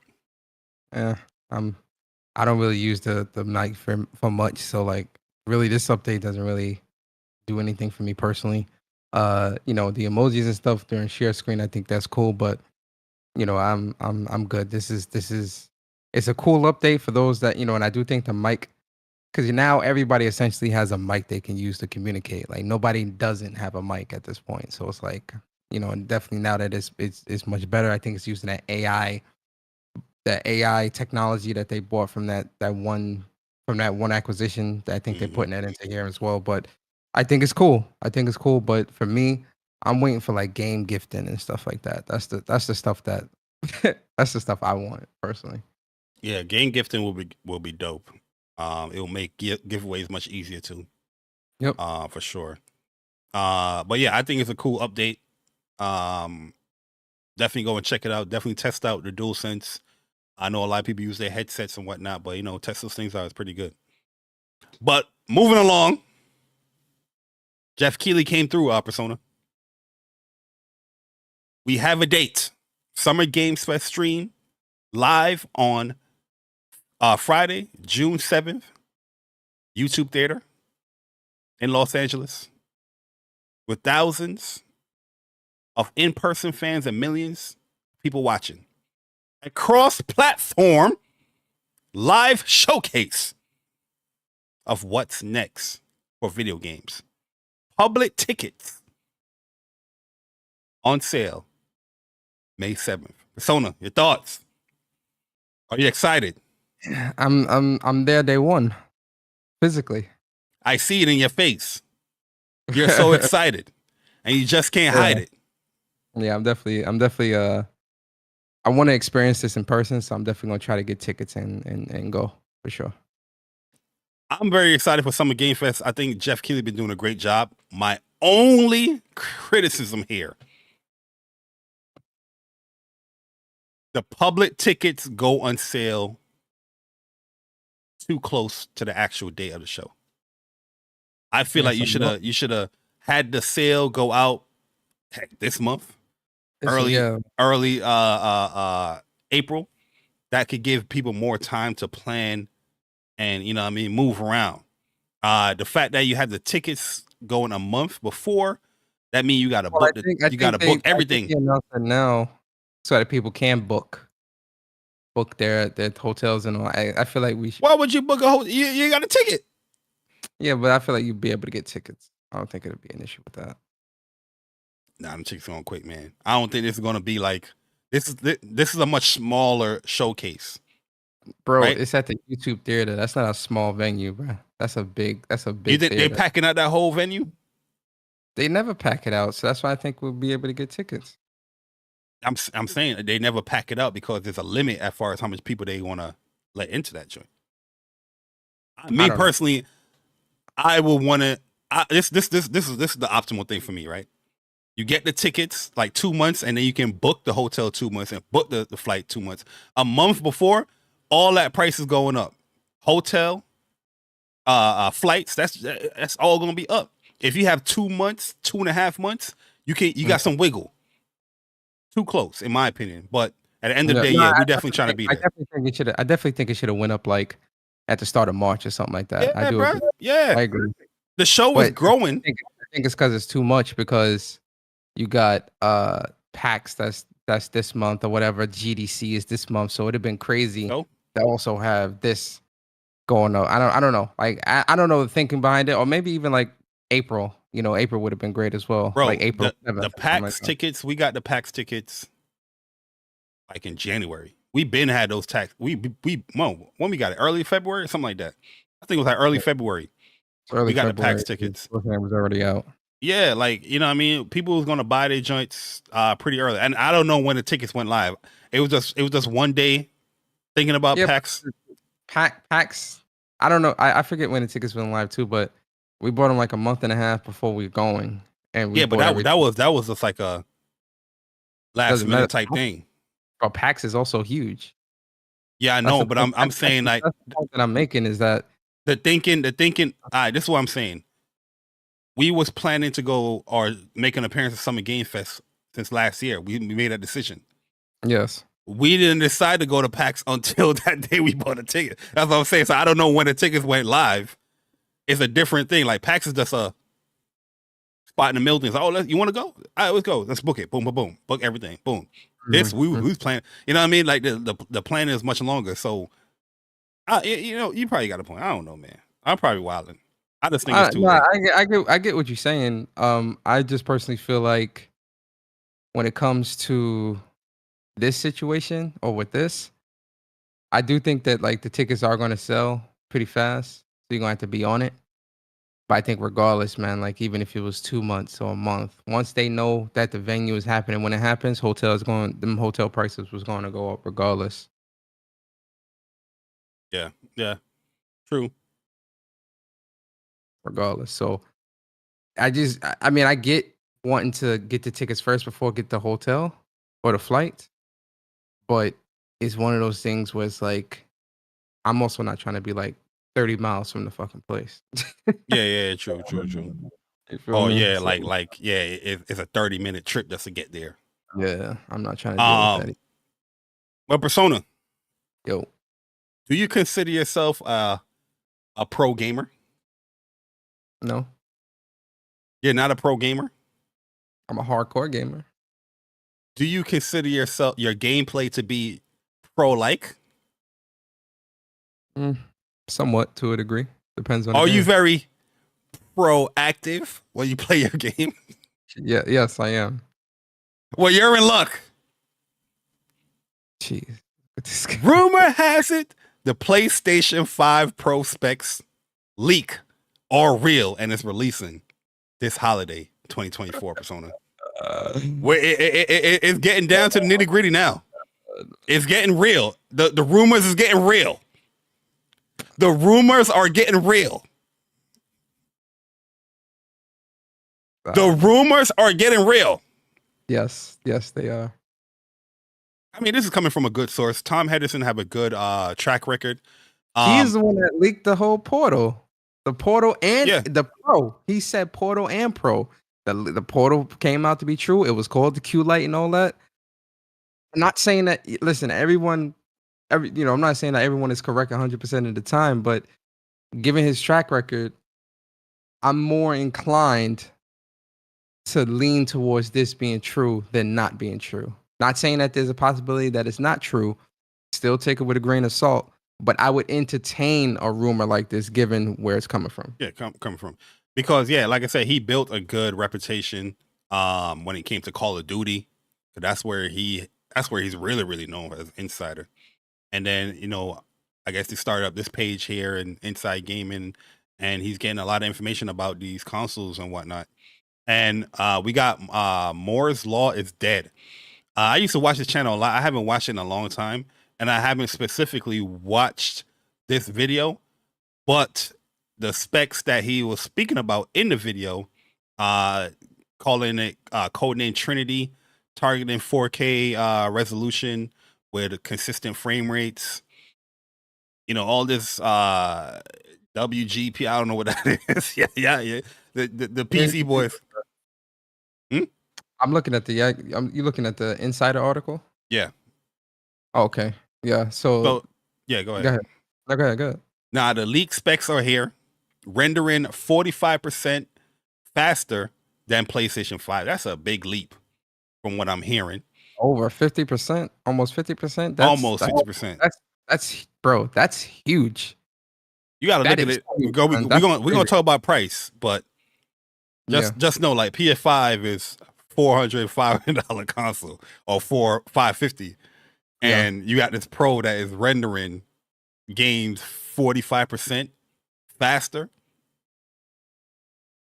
That's crazy. 2 to 3 times ray tracing, 4 times in some cases, 33.5 teraflops. People like the flops. People love their flops. What is the PS5 teraflop? So it's like 10? 10.5 or 10.2 or something like that. Sheesh. So, yeah. PSSR, PlayStation Spectral Super Resolution Upscaling Anti-Aliasing Solution. So, from I believe, because I know that I was seeing some other rumors or talks about PlayStation having an AI upscaling technology. So that's like their FSR or their DLSS. Yeah, so this, I believe, and I could be wrong on this. I could be wrong, but I believe this is PlayStation's custom AMD FSR 3 solution, which apparently AMD is supposed to be coming out with a big update to the AI upscaling FSR, where it's going to be like even better. And I know Lisa Su had said that was going to be coming to all of the gaming products this year, like new gaming consoles or whatever this year. But I think PlayStation might be getting a custom version or a custom version that fits their console, especially if there's a Pro that's coming out. So I believe that's what that is. I could be wrong though. But this is what I've been saying a lot when it comes to people. It's like, oh, the PlayStation is not what they call it. What it was saying, it was like 1 point. It's not using. I can't think of the name now. RDNA, yeah, it's not RDNA 2. It's 1.5 because they don't have this name. No, it's custom. They have their own solution. They have their own name of it. The functionality is the same, but it's a different title. Yep. All right. So the next thing we have here, support resolutions up to 8K is planned for a future SDK version. Custom machine learning architecture, AI accelerated support in 300 TOPS of 8-bit computation, 67. This is teraflops of 16-bit floating point. I don't know what the hell is none of that, bro, but it sounds good. At the end of the day, Persona, do you believe any of these rumors, and what do you think the price point is going to be? That's the nitty gritty I want to talk about. Yeah, I mean, the AI accelerators and all that stuff, that's really just talking about And again, I ain't no developer, man. I ain't built this shit. So I ain't about to sit here and pretend like, Teraflops. I'm this all knowing being like some people might do on social media.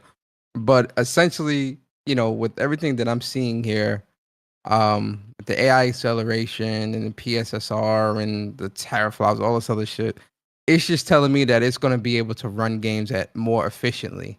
Because one of the things that Mark Cerny has said before, during the road to PlayStation, when it came to the build of the PlayStation 5, they talked to developers about what they wanted, and one of the big things was more memory, so that things can run, they can fit more things into there. But they went even deeper with it with the smart switch and all this other stuff, and wanting things to run efficiently, the cache scrubbers and all these other different things, so that games can run cache scrubbers. Cache So through pretty everything much around me. caches and memory cache scrubbers, which essentially Yeah, is you got BBS me, bro. I know, man. Bari, I swear when I see you, bro, I'm gonna fight you. Hey, yo, Persona is really about to break down what caches. It's crazy. So, essentially, what I'm seeing here is if these specs and everything that's being talked about here is to be believed, then essentially they're just upping the efficiency of the PS5 and the Pro and giving more headroom. Pause. So when more headroom. So personally, I think I want to see official. Obviously these are speculations, but if PS5 is able to do 60 frames per second on some of these bigger titles, like we see in Dragon's Dogma 2, they're saying that it's going to be 30 frames or whatever, or uncapped. It's uncapped, right? Oh, it's uncapped. Yes, uncapped. But even GTA 6, right? If you get a PS5 Pro out in time for GTA 6, and if we don't know what the frame rate is going to be for GTA, if it's going to have a performance mode or anything like that, but if a Pro ensures that there is a very high frame rate, high resolution performance mode, because that's the other thing too. Some of these performance modes that we're getting from third-party developers, not really first-party, right? Because first-party, I think, has been really good when it comes to their performance modes. Really good. When it comes to like the resolution and the frame rate, even with the balance modes, it's really when you get into that third-party market where we're seeing a lot of inconsistencies and when it comes to like a performance mode in a lot of these games on consoles. So if the stronger Pro allows the third-party developer to create a performance mode on PS5 Pro that has a higher resolution as well as the consistent 60 frames per second, then I'm all for that, right? You're saying it's a third party's fault. We getting a Pro. No. I'm not saying that at all. What I'm saying is, yo, Bari, you what I'm saying is, if the Pro allows them to have a higher resolution and keep those 60 frames, I'm all for it. Now, when it comes to price, this is the thing, man. Right, so this is what I want to add before you get to the price. Oh, okay. All right, with everything that we're seeing here, all the specs that's being leaked out here, and Tom Henderson is confirming that these are real. Moore's Law is saying that it's real. Is releasing this year. What do you think is gonna? How much do you think it's gonna cost? And when do you think it's gonna release? If it's gonna be releasing this year, as the rumors are saying. So when it comes to the cost, one of the things I think people have to understand is this isn't something, at least how I'm viewing it, is this isn't really something that's meant to be mass adopted. It's more of an enthusiast device, right? So I do think that the price point, especially with the extra power and everything or whatever else that might be going into this, I can see this being $550 to $600. Honestly, like I could see it being more expensive. But I do see the OG PS5 going down in price as well. So I can see OG PS5 being maybe 400 or 350 to 400, and then this Pro version being 550 to maybe 6.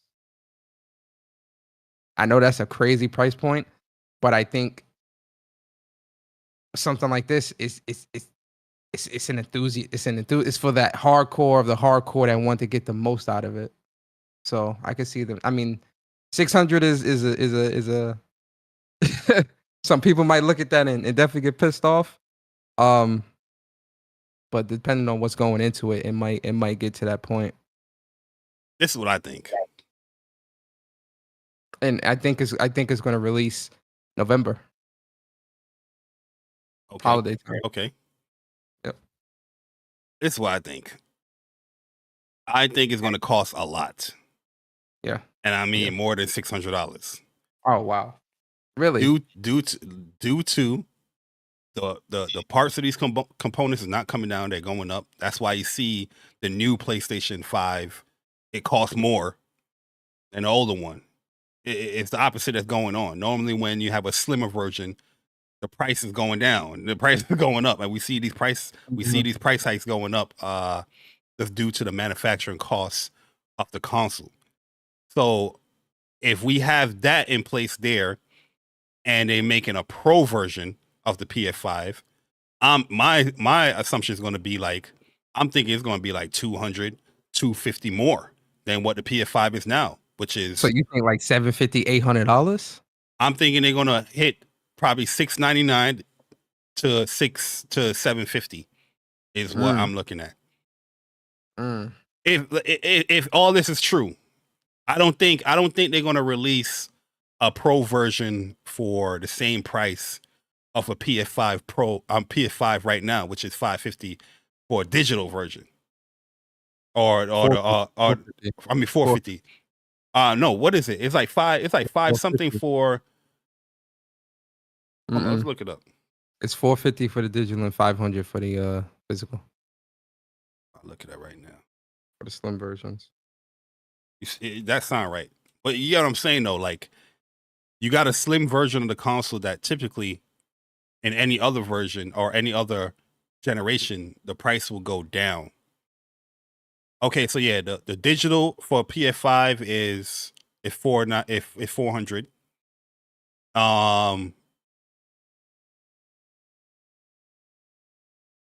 And we have the physical one for $450, but this is a bundle.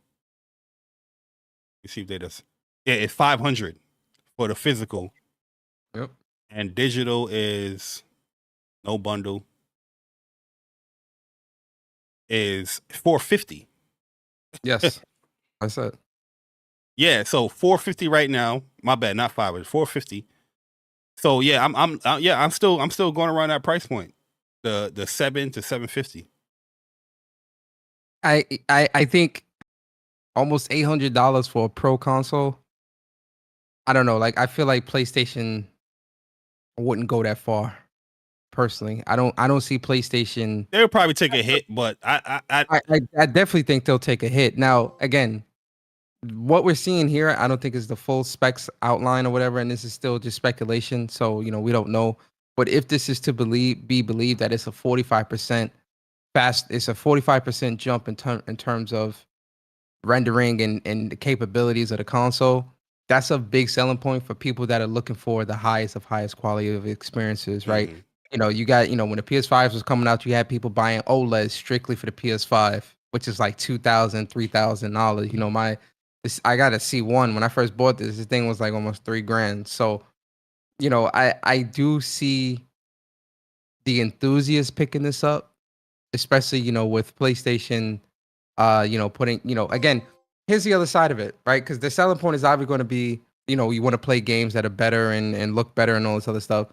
But the games themselves, PlayStation's got to, if you really want to sell people on a price point of like $699 or even $799, you really have to have a really, really compelling lineup of software that you're showing people to be like, yo, look, this is why you want to get the best of the best with this Pro. And this is, stick with me here, guys, because this is where I think PlayStation would go with that. Obviously, from a first party perspective, people want, they want to see the first party. They want to see, the Ghost of Tsushima 2s or whatever else that might be coming out from the PlayStation Studios, Naughty Dog's next game and all that. If PlayStation is showing off a Pro and they showing off these games at like, 4K 60 or whatever, with the FSR3 AI upscaling and all that, that's definitely going to want to entice a lot of people. But I do think especially if you're trying to release it this holiday, Grand Theft Auto 6, I do think PlayStation is gonna use that game as their selling point for the Pro, where it's got the super high quality, it's got the resolution, it's got the 60 frames. It's not many compromises with the Pro. I can see that also being a major selling and bundling it with the console, like a GTA 6 PS5 Pro bundle. I can see that. And that bundle, I can see that bundle being like $700-800, man. I can see that being like a $100 bundle. I just made a poll, ask in the chat where you guys see the price point for the PS5 Pro, whether it's 500, 550, 600, or more than 650. Vote it up. Let us know your thoughts, and we'll come right back to it. But yeah, this is interesting though. I do think we'll probably get it like late October, November, around that time. If this is true. But once again, take this with a grain of salt. It is coming from reputable sources, but it's still not official news. So take it however you guys want to take it. But regardless, if the price point meets your criteria, would you purchase the PS5 Pro? I would purchase. Purchase. Yeah. For me, yeah, I would purchase the PS5 Pro. I would, for sure. Especially if it means that I can play GTA 6 at, 60 frames locked at 1440p or whatever, or other third-party games. 'Cause I could definitely see even Final Fantasy 7 Rebirth, 1440p 60 or 4K 60 or whatever performance mode, or whatever. And then again, PlayStation first party, that first party having that much more power, much bigger playground to play in. I definitely want to see that on my TV. No cap.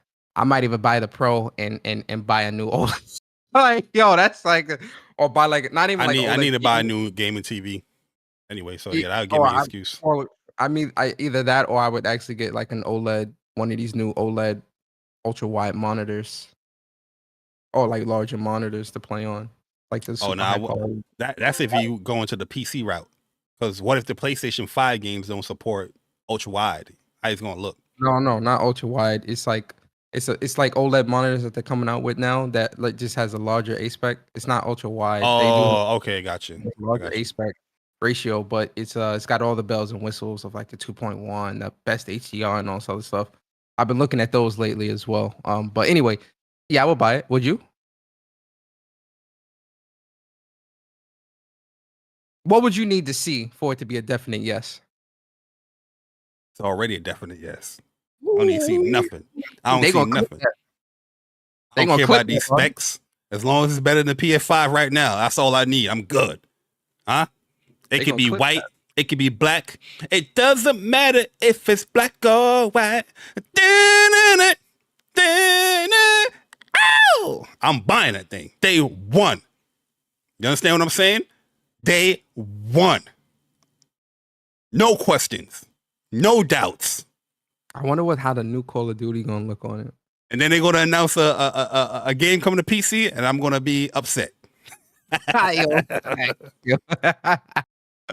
Yeah. Oh, boy. But to move on, big shout out to my man Unikronn with the £2. Say hello, my fellow brothers, WUPS peeps. What's good, Unikronn, man? Appreciate you coming through. Then we have Kobsanity with a $10 donation. Said if the PlayStation 5 Pro is more than 600, I'ma swipe that credit card. Hey, as you should. Then we have Jenna Hayes with a $5. She says, you guys aren't going to complain about the PlayStation 5 Pro cost like usual on the net? Absolutely not. Not me. Nah, for what? Not me. And then we have my man Viper Reeks. We don't even know the price. There's nothing to complain. Complain about what? That we don't know nothing. You know what, Jenna? You led into a good point though. This wasn't your point. Anybody complaining is complaining about nothing because we know nothing. Yeah, we don't know nothing. We know nothing, but we know everything. And hear me out. All these specs got leaked, but not the price. How you know all these information, the code name, the specs, all this shit, but you don't know or how much it's gonna cost? You know what I mean? You think that would be in the documents wherever you got it from? Yo, facts. Listen, man. Hey, yo, chill, man. But I'm gonna chill. Yo, Viper's Corner, appreciate the $4.99. Said I'm gonna get a PlayStation 5 Pro if it's 4K 60 on everything. Period. My money is already set for it.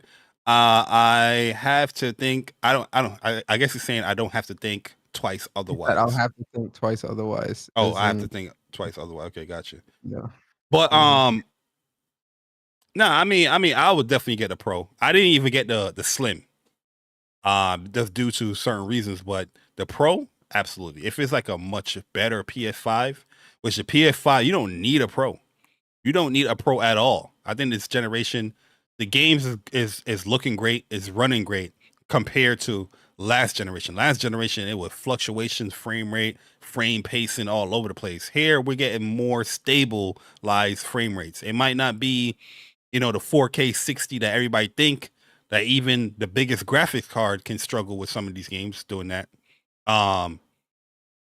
We're getting great resolutions, and frame rates is more consistent in my personal opinion or my experience. Yeah, but I do think optimizations and some aspects of third party just isn't. It's not up. Oh yeah. Things can always be better, and you always should strive for better. Of course, I'm not like even with Final Fantasy VII Rebirth. I love the hell out of the game. I can play between 30 frames or 60. Doesn't really matter to me. But I already started everything in 60, so I just stuck with 60. And yeah, the visuals definitely take a downgrade because of the 60 frames. But the frame rate is pretty stable. The visuals could be much sharper and better. But that's what I'm saying. Like, yeah, if a pro eliminates the option of having to choose between both, where we can get a consistent 1440p 60 frames across third party. You see, that consistency. The picture quality is where I'm looking at a PS5 Pro as being able to fix that problem within the third party market of gaming, because there's a lot of games that are releasing where that picture quality in performance mode just isn't. It's not there. Yeah, but you have all of the AI software tech that the PS5 could. It's just, I feel like it's the developer it's not using them. Yeah, the developer's not using this stuff. Well, no. To this also, FSR DLSS is supposed to be better than FSR, but if this FSR update that's supposed to be coming out supposed to put it on par with DLSS, we would see a better picture quality. But again, you still need some type of power in order for that to be able to run consistently in a performance mode, which is why I'm saying if a PS5 Pro would give third-party developers, or really developers in general, if it gives developers the ability to put a performance mode or create a game, have a performance mode that runs at 1440p or higher resolution at 60 frames consistently, then you're good. Because I do feel like 1440p is a sweet spot when it comes to a performance mode with picture quality. So we can get that. I feel like 1440p is more realistic. Viper Super Chat, he was saying 4K 60. I don't think you're going to get that consistently, even with a PS5 Pro. You can't even get that. You can't even get that consistently on a 4090. Yeah, because we're going to use the A word. The ambitions of games is much different. One game might can run 4K 60 flawlessly, but the next game that is much wider in scale, much more going on, you might be struggling a little bit. You got to down some stuff to get that 4K 60, even on PC. But to move along from this whole pro business, like I said, they drop a game on PC, then let me chill. But let's talk about some sales real quick. Resident Evil 4 Remake has sold over 7 million copies. Congratulations to Capcom and Resident Evil 4. I love the hell out of this game. I think they did a great job with the remake. Saying, guess there's only one thing to say at a time like this. Thank you. What are your thoughts, Persona? 7 million within a year. Congrats. You know, that's across multiple platforms, right? Yes. Congrats. I think that's a great feat. Seriously, I think that's a great feat. Congrats to them, man. You said they got great feet. No, I said that's a great feat. Oh, I was about to say, I was like, you a feet person? Nah. Yeah, chill. But nah, congrats to Resident Evil 4, man. If you haven't played this game by now, I don't know what's wrong with you, Persona. Definitely go ahead and play. You supposed to be like that, bro? I'm gonna play through all of them, man. Probably like, you know, towards the end of the year. I know that feeling, bro. Like, it is a game that, you know, is highly enjoyable with a lot of people, but you haven't like tapped into it yet. You got it's gonna take one of those days you're gonna build up into it and just gonna be like, boom, I'm playing it. So I know there's games like that for me too. So it is what it is. Another congrats, Persona. I actually wanted to play the little video clip. Sea of Stars. Hey. 5 million players since launch. It's not sales because it did launch into PlayStation Plus. It launches a Game Pass, and things like that. But it's a game personally I bought. I bought the game. I bought this. Well, 5 million players, man, for a game like this. Not saying this is bad, but you know the type of game might turn people off in this day and age. But yeah, amazing game, man. Sea of Stars. Happy to see the success for it. And what's your initial thoughts seeing 5 million players? I feel like this should be 5 million sales. Yo, I was gonna say the same thing, bro. It really does deserve that, honestly. Like, Sea of Stars story is really good. This was definitely one of my favorite games of last year. And, you know, all the characters are really great. I had a lot of fun getting this platinum. This was a fun platinum to get. If you haven't played Sea of Stars, definitely pick this game up. This is a great, fun game. And very deserving to the team, man. Like, you know, congrats to the team. Congrats to the people that have played the game, man. I hope you enjoyed it. Hope you beat it, completed the game. Because that story is crazy. That story is wild. Oh yeah, that's it. Lots of side stuff to do as well. Yep. You know, I mean, it seems like, you know, if you have a lot of stuff to do in your game, people will complain. But if you don't have a lot of stuff to do in your game, people will complain. It's crazy out there. You know, gaming in 2024 is wild. But before we move on to the last bit of news, Persona. Oh no, wait. We had other news, right? Street Fighter. No, not Street Fighter. What Multiverses?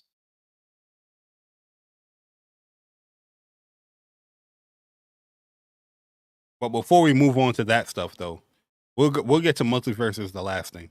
Just want to end the poll here, where we had 92 people voted, and the final results. What will the PS5 Pro price point be? We have 59% at 600, more than 650, 25%. 550 is at 11%, and 500 at 3%.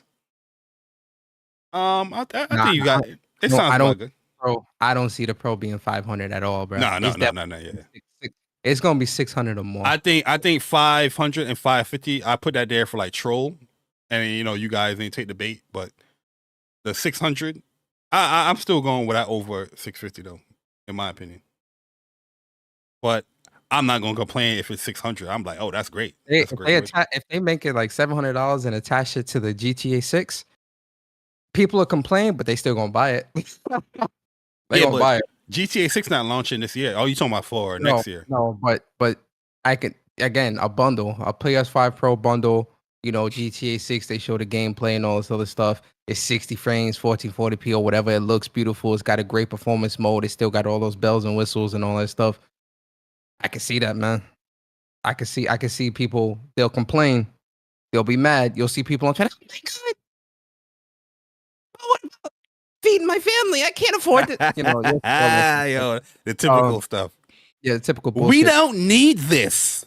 Yeah, we don't need this. Exactly. Hey, yo, they put up the first picture. Look, I pre-ordered. Exactly. But at the end of the day, you know, and it's funny because people that typically say that, they'll have like all these statues and all this stuff behind them. Yo, facts. It's like, what? You don't Anyway, need none of that. Again, if they attach the right games to this at $700, people will be pissed, but they still gonna buy it. I think if it launches this year, a 6 bundle, Ghost of Tsushima 2 bundle, a new Naughty Dog game bundle. you see, Persona, you're being unfair and you're being biased. You know what game is being bundled with this PlayStation 5 Pro. Boy, You know. I ain't even gonna tell you. Know. You're being unfair and you're being biased.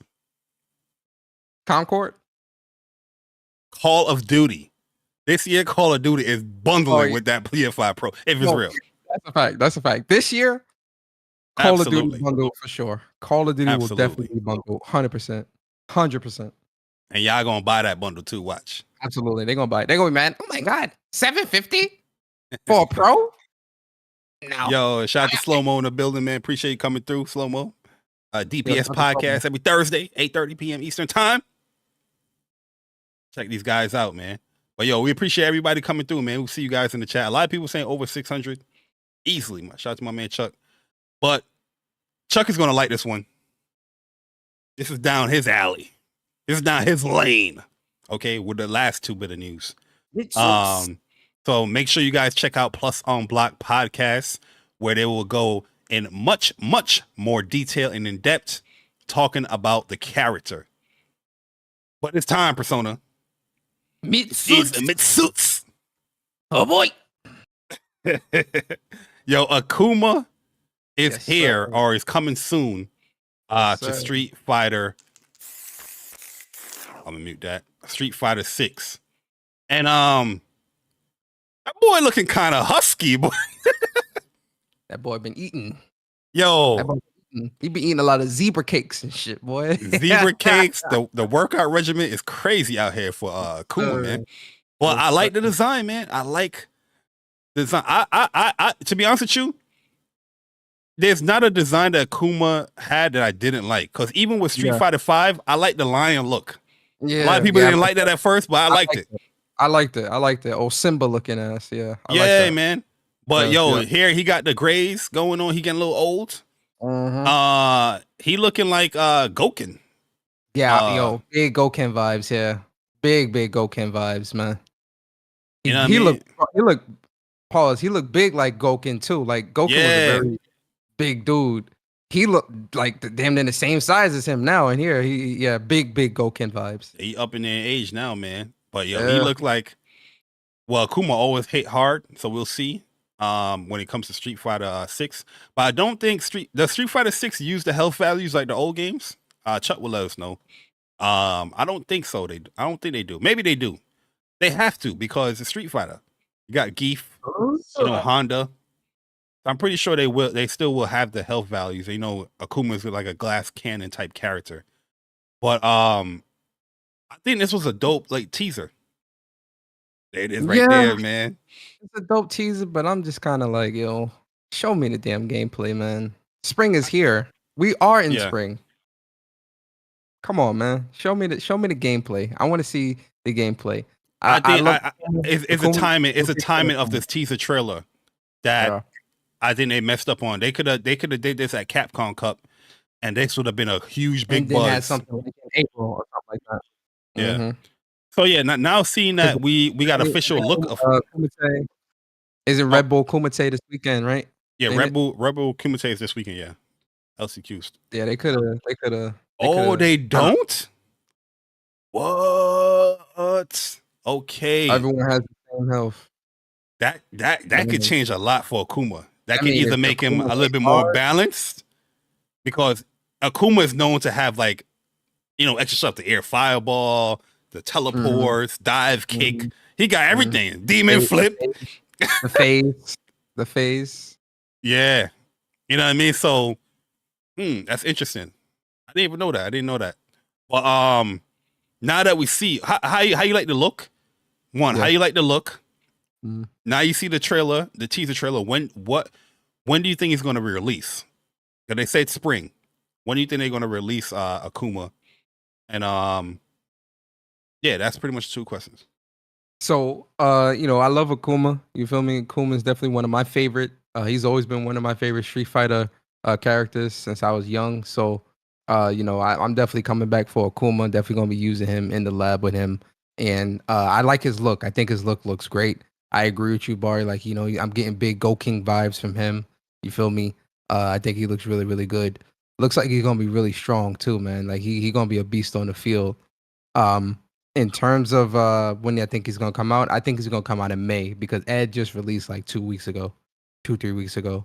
So I don't see them releasing Akuma too soon after Ed because they're gonna want to give people time to really, get acclimated with Ed and kind of like play around with Ed or whatever and whatnot. But I could see him releasing around May, gives people most of the summer to practice with him because I know for sure we're gonna be seeing him at Evo in July. So it gives people 2 months. I think that's fair to say. He's going to be releasing before Evo, 100%. Absolutely. Well, Absolutely. the main Evo Japan, I think he's going to release after after that. after Evo Japan. But I think for Evo America, North America, he'll definitely be out before then. And they want to give people time to practice because at Evo this year, he gonna be there. And that top 8 gonna be nasty, but I can't wait to see that in person. I'm so hyped for Evo. But you're gonna have like 5 Akumas in top 8. Facts. You're gonna be seeing mad Akumas at Evo. But yeah, I think May. I think at the beginning of May. Yeah, I would say like because like Dre, Chuck, we was talking about it as well. Like I was leaning towards like end of April, early Mayish. Because when you start hitting that mid-May, late May, you kind of leaning towards summertime, but even though it's still officially spring. But I do agree that you have to give people enough ample time before like something like Evo comes out, which is in July now, not in the beginning of August. So Yep. now that it's earlier, I think he's going to be released around that last of April, close to mid of May time period. But I know, a character like this is going to shut it down for sure. he's gonna shut it. Everybody's gonna be Akuma, man. Everybody's gonna try Akuma out. He's gonna be everywhere. Yeah, for sure. But that's interesting though. Like the whole health value stuff. That changes the ball game with how they're gonna implement Akuma, in my opinion. But Street Fighter, I mean, everybody got everything in Street Fighter, so it's not like everybody got their stuff. Moves that they're taking away in prior Street Fighters, you have that here in this one. Look at Cammy. She got everything. Well, she always had everything. Ryu got everything. You know what I mean? Ken got everything. So we'll definitely see how it's gonna be. But I know the Akuma hype is gonna be real. Moving along, Persona. Are you hyped for some more multiverses? Nope. Absolutely not. Nope. Multiverses is returning. I'm good this year. I'm good. I'm good too, man. I'm good. I didn't play it the first time. I'm good. I tried it out the first time, but I felt like I felt like they was trying to hustle me. You know what I mean? Because I'm over here. I was trying to buy Aria, but then I was just like, they had like some type of plan. Like it was like a $60 or $40 stuff, and I was like, I know myself. I'm not gonna play all these characters. I just want to buy the one character. And then when matter of fact, they said that you can unlock a character. And when I wanted to go unlock the character, I didn't get the option to unlock Aria. It was like Wonder Woman that was unlocked for me. So I was like, oh, you kind of forcing me to spend money so I can buy this character. And then time passed, and like I think it was like 2 weeks later, it was like, oh, we're ending the open beta. I was like, open beta? Yo, listen, that's some of the most shiestiest shit I've ever seen in my life, bro. When it comes to having people pay $120, $60, $80 to play this game just to take it away and then fully release it. And do they have to buy it again? I don't know if they have to rebuy the game again or not. It's free to play. It's free to play. Well, you know they have those packs. They have those packs. Man, no, because they have those. They have those quote unquote. If you want all the characters and costumes and all that stuff, you can buy that stuff. I'm good. Nope. You're not getting my money. You're not getting my time. I'm good. You So should yeah, have what? delayed it another year if that was the case and released it this year to begin with. I'm good. Yeah. So it's officially releasing May 28th. It's gonna launch with rollback. Well, I guess new netcode. I didn't hear rollback, but they got like some. I think it's the same netcode. What 2x2k or whatever the game's called now. Project L is using, where you can use like they help Wi-Fi players and people with low net code, but it's a play on rollback. I forgot the name of it. They're changing the engine to Unreal Engine 5 now. I think that's the big notable updates. What they're saying here, they're gonna have all the little features that they had prior. You know, that stuff is coming back, but and new balance updates or whatnot, but. You have a date, new net code, new engine, and I definitely want to see how people feel about this game re-releasing. Because I personally felt like this was like highway robbery. You had tournaments, you had character passes, you had a store, all that in the open beta. Now the chat is saying that stuff that you bought does transfer over. So it does? when this All right, that's good. releases, if you did buy stuff, then that stuff will be made available to you. So okay, that's cool. That's good. That's cool. But at the end of the day, I'm good. Yeah, I'm good in it too, man. There's too many fighters that you don't have enough time to play the fighters now. You know what I mean? I'm not going to add this into the roster. When it comes to Project L, yeah, I'll add that to the roster. But yeah, I'm good on this. But it's cool that they're revamping. And for those people that did like the game, you have an official release date, May 28th this year. So yeah. And that is pretty much the news, Persona. That is pretty much the news. So if you guys made it this far, here are your trophies. Hey. That's like one of the best sounds in the world, man. X. One more for good luck. So, Persona, I'm gonna let you decide how you want to tackle this. Uh-oh. Do you want to get into the PlayStation March Madness, or you want to tackle the PlayStation WUPS Nation questions first? So the member topics. Well, I think the membership topics is there's 5. Let me see. Yeah, we can do the topics real quick. Membership topics and then tackle this after. Like okay, a fun cool. little to end the show. All right. So what we're talking about here, after the member topics, is we're doing our PlayStation March Madness Brawl, or whatever you want to call it. We're in March. We got a bracket. The best PlayStation games in our opinion. So how we're going to level it out is Persona is going to have his games as far as what he thinks should be winning in the first round, second round, third round, finals, and then I will go right after him. We was gonna make it like our WUPS thing, but I think that'll take more time. We'll probably come back and do like a separate video on that, or even come back and do another topic on that. But we're gonna have our exclusive list, and this is coming from the Sony Twitter page. We're gonna explain everything. We're gonna show everything. So this is the pretty much the picture. If you guys want to participate, you can participate as well. All right. But let's get into the members topic before we tackle that, because we're going to end that with some fun. Show how it's done. What's Up PlayStation Podcast.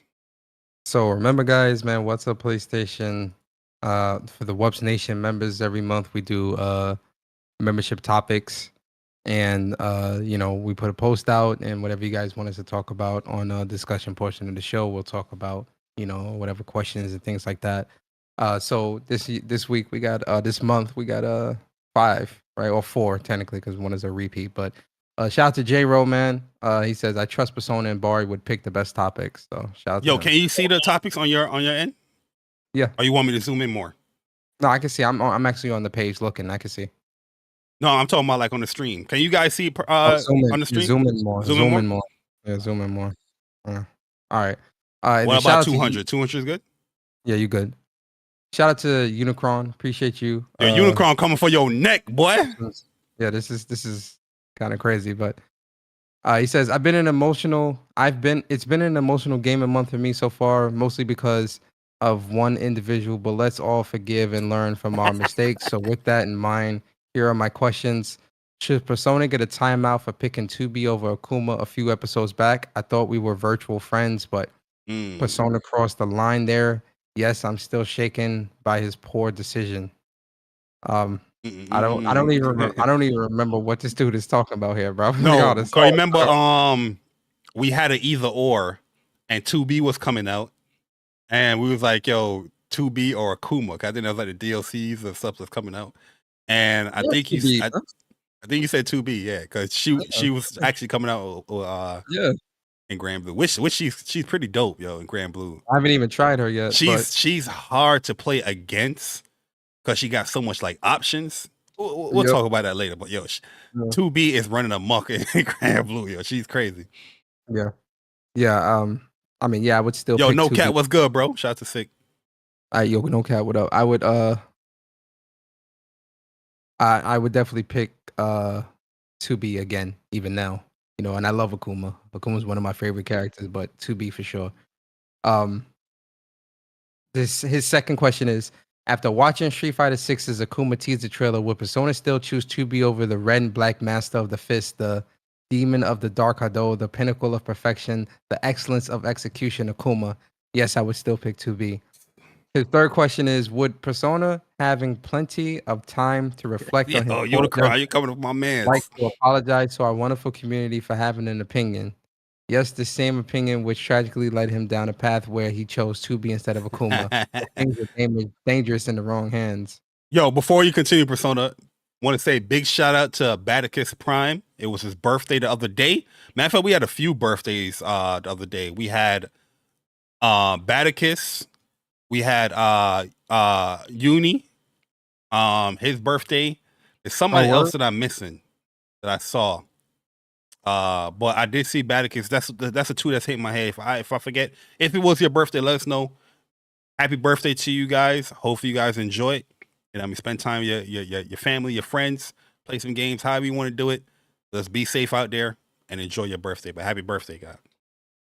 Oh, Julian. Oh, Julian. There. How I forget Julian? Yeah, Julian. It was Julian's birthday as well. So shout out to Big Jew, man. That's my guy right there. Happy birthday to him. Great dude in the community, man. So yeah, big shout out to give them their flowers, guys. It was their birthday. So make sure you wish them happy birthday. Yeah, happy birthday to all y'all, man. Real talk. Yo, that's the thing too. I didn't even forget about Julian. I mean, I made sure I text him happy birthday, whatnot. But here on WUPS, I forget. But my bad, Persona. This topic's about you. So the fourth question is, hypothetically speaking, if Dragon's Dogma had a poll for a guest character and the choice was between 2B and Akuma, who would you choose? 2B. I think 2B will make more sense. That's the weapons that she can do. Yeah. Akuma would be all brawler. That's right. You didn't think that last one through. That last question through, Unikronn. You gotta try better next time. But yo, appreciate Unikronn for all the questions. Who would you want to see as a guest character in Dragon's Dogma if they was going to do it? That's off the top of your head. Pause. Kratos. Boy, damn, Persona. Kratos with the Sword of Olympus.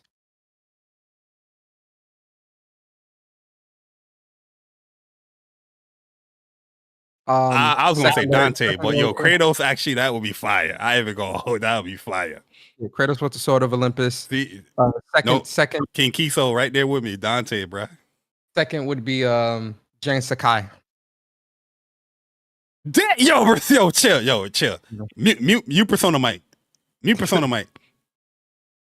That's actually fire though. Jin and Kratos. Oh, I'm with that. Yes, sir. All right, yo, shout out to Kobsanity, man. Appreciate you, man, for the topic and being a member of the WUPS Nation. He says EA layoff some people from Respawn. This is the only thing I can't think of. Yeah, the layoffs have been layoffs in general. It's just terrible, man. Like I mean, we got some insight from Sean Layden with it. But all we can do is just wish for the best. You know, there's a lot of changes happening with a lot of these companies, and hopefully, you know, everybody can get back on their feet, and hopefully they can, you know, flatline a little bit as far as like some stability within the gaming industry when it comes to developing and hiring, you know, people. So we'll see. Yeah, it sucks to see, man. And this is definitely, you know, it just don't stop, man. And this year is just going to be really rough if it keeps continuing down this path. Stop the beat. It don't stop. And then shout out to Henzu Hattori. Appreciate you being a member of the WUPS Nation. It's the second one. He edited it. He did it's the same one, but it shows up as two. The last one is the one. Edited. Okay. He says, "What are your thoughts about the leaked specs of the PS5 Pro?" We talked about that earlier in the show. Shout out to you, Henzo. And then his second question is, will we see a good improvement in games released on it? Talked about that as well. Definitely think that you know, the specs look interesting. You know, again, I want to, you know, hear from the horse's mouth, no pun intended, if this, you know, if this is legit or not. But also, I want to see examples. You know, I actually want to see games being played on this device, so that we can really talk about it and really have that conversation of like what we notice and how things are looking and whatnot, right? But as of right now, it looks like it's going to be a pretty substantial leap. But again, we need to see real world examples of if this really is going to be the specs and what else is going on. Yeah, end of the day, it's all up to the developers to use what's capable. I still think the PS5, there's still a lot of juice. Oh, we're gonna squeeze. What Sean said, it's not enough squeeze in the juice or something like that. There's enough juice though. Juice isn't worth the squeeze. Yeah, the juice is not worth the squeeze. But I feel like with a PS5, you still squeeze some stuff out there with it. But yeah, obviously with better hardware, you're gonna get, you know, more improved you know, game releases. But to be honest with you, I'm not even gonna hold you. I'm pretty satisfied with the PlayStation 5 as far as. Hey, so don't buy the Pro then. No, I'm going to buy the Pro. Absolutely. But I'm just saying, like, yeah, you remember, like, comparing this generation to last generation. Last gen, like, we was complaining about, like, performance. Like, you know what I mean? There was a game come out, these games coming out 30. We was coming out and we playing, it was like, damn, man, it's not fluctuating a little bit. Or this area, specific part of the game, it just all over the place, you know, frame rate wise. You don't really hear that this generation. It's not like, I feel like the frame rate stuff is more stabilized. Yeah, not every game is like, especially now we see like a game like Dragon's Dogma is at 30 frames releasing, but we're not complaining like how we were complaining last gen, like the inconsistencies of the frame rate. I think visuals have improved, frame rates have improved, the scale of world have improved. It's not like what is being released is horrible. In my opinion, in your opinion, we don't need a Pro. I don't think we need a Pro. I'm gonna get it, but I don't think we don't need a Pro. No, I don't think so. Not this generation. Last generation, the Pro, I think we need a Pro, but the Pro wasn't what we actually wanted because it was just focusing more on resolution. You know what I mean? Well, here, this generation, frame rates is much more stable. Resolution is much more higher. And you still have tech that's coming out software wise that will still improve that stuff because of the architecture of the console. So are you going to stand on business and not buy the Pro in solidarity of the original? No, I said I was going to get the Pro. Hey, listen, there's nothing stopping me from getting that Pro. Bari out here grandstanding, man. I'm just saying, like, let's say a Pro rumor wasn't in place. Okay. Would you be complaining about the PlayStation 5 and its performance and its resolution? If there was no Pro rumors, would I be complaining? But I'm not complaining about the PS5 now, though. So no. You agree with me? But I'm also you don't need a Pro. You don't need a Pro. Whoa. Don't put words in my mouth. That's what you said, not me. I did say that, but I'm saying exactly, which is why I asked the questions that I asked. I'm also not saying, oh yeah, we don't need a pro. If they don't put out a pro, then I ain't saying that either. I'm saying technically, we don't need it. I'm all for stronger hardware. I'm all for something that's gonna take my gaming experience to the next level on console. And if the pro does that, I welcome the pro. Right? I'm also I'm a bit of an enthusiast. Well, not a bit. I'm a big gaming enthusiast. I own PC and PlayStation and Switch and all this stuff, and I always buy the best of the best. So I would buy it regardless. Okay. Just like you are. You are a gaming enthusiast as well. And you buy the best of the best. I am a casual gamer, sir. Thank you. But I will be buying a pro. We do have some stuff we got. Hold on, real quick. No cap. That's what I was saying earlier, right? Was the performance mode is where I think a lot of games, and more so from a third party perspective, these games suffer. Where the resolution for a lot of these games, yeah, you're getting at 60 frames, but 900p, 1080p, and all that. Nah, like people aren't like the image quality isn't there. But I'm saying there's going to be software stuff that we'll be releasing. Yes, but I think some of that software stuff would also, like I said earlier, would need more headroom, in order to achieve that. No, I agree with you. So that's why I'm saying, like, I welcome the pro. I welcome the pro, but I'm saying if the pro wasn't in existence, I feel like the complaints when it comes to resolution and frame rates is not as high as it was with last generation. That's what I'm saying. Like, I agree there too. Yeah. At the end of the day, I think we'll be fine. But yeah, we're going to be welcoming a pro for sure. Mm-hmm. But let's get these things real quick. Shout out to C Fresh with the 5 gifted memberships, man.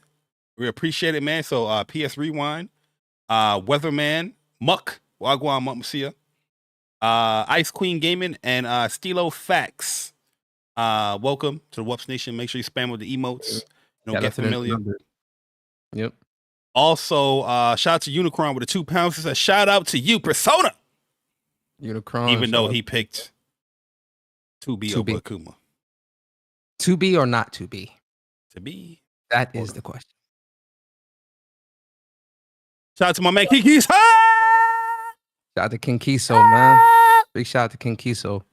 For the 22 months of being a WUPS Nation member, he said the best PlayStation podcast. Appreciate what y'all do for the community. Hey, appreciate that, King Kiso, man. We try out here.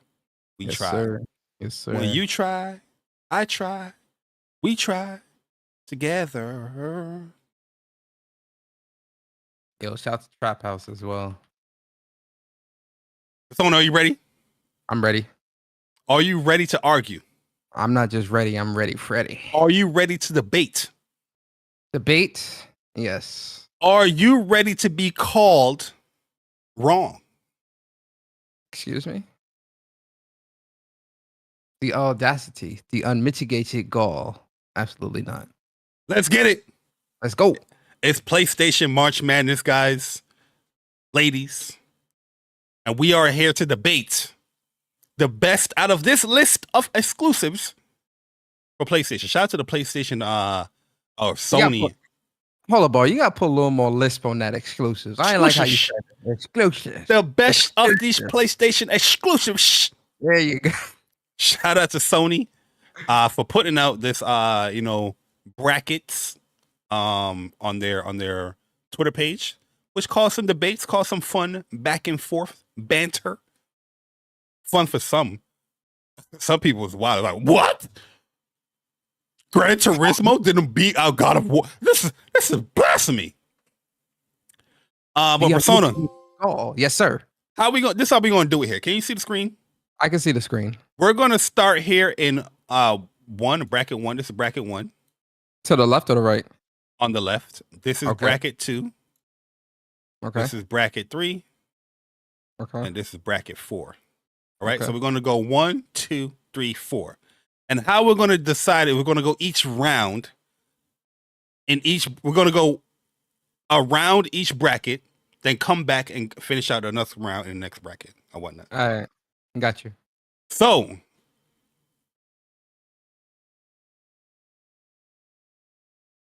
Let's start it off. Ooh, let's do it. First games we have here. Hopefully the chat can see. It's a little bit blurred because I had to stretch the image out because it's a Twitter image and I had to put everything together. It was a lot of work for me. I ain't no artsy farts to do, okay? It was a lot of work for me. So appreciate it. I'm showing you the goddamn bracket. You could have just went to the tweet and just did it bracket since we're doing it bracket by bracket. Never mind. This guy, keep going. That is a good idea, but I had a dream of like Y'all writing. see, he don't listen to me. He don't listen to me. No, because chat. I wanted to write it down. No, I got you. I know why. Go ahead. Because you're from Queens. You see? That's that Bronx shit. All right, so you ready? Yeah, I'm ready. First two games we have here is Uncharted 4 versus The Last of Us Part 1. This is the remake. Yeah. Which game are you choosing to move forward, Persona? So I love Naughty Dog. I love both of these games. I played both of these games too many times. For me, and I'm a big Uncharted fan. I just recently did a platinum run of every Uncharted game last year. For the PS4 versions. I'm a big Uncharted fan. I'm gonna have to go with Last of Us Part 1, man. That story, the gameplay, the characters, the world, it edges it out for me personally over Uncharted 4. Uncharted 4 is a great game. Fantastic game. I love Uncharted. I love Nathan Drake. I love Elena. I love Sam. I love Sully. I love the whole squad, man. Nadine, shout out to Laura Bailey. Laura Bailey, come through the WUPS. I'm gonna have to go with Last of Us Part 1, man. It edges it out for me. It edges it out ever so slightly. It edges it out for me. Are you pandering, Persona? I ain't pandering to shit. Oh, all right, then. So staying on business. I'm standing on business. Last of Us Part 1. This is a tough one for me. I do think that Uncharted gameplay is better than Last of Us. But the Last of Us story is more captivating, in my opinion. Okay. And if we're looking at the game, Last of Us Part 1 didn't have the online component. Uncharted 4 did. So, I went with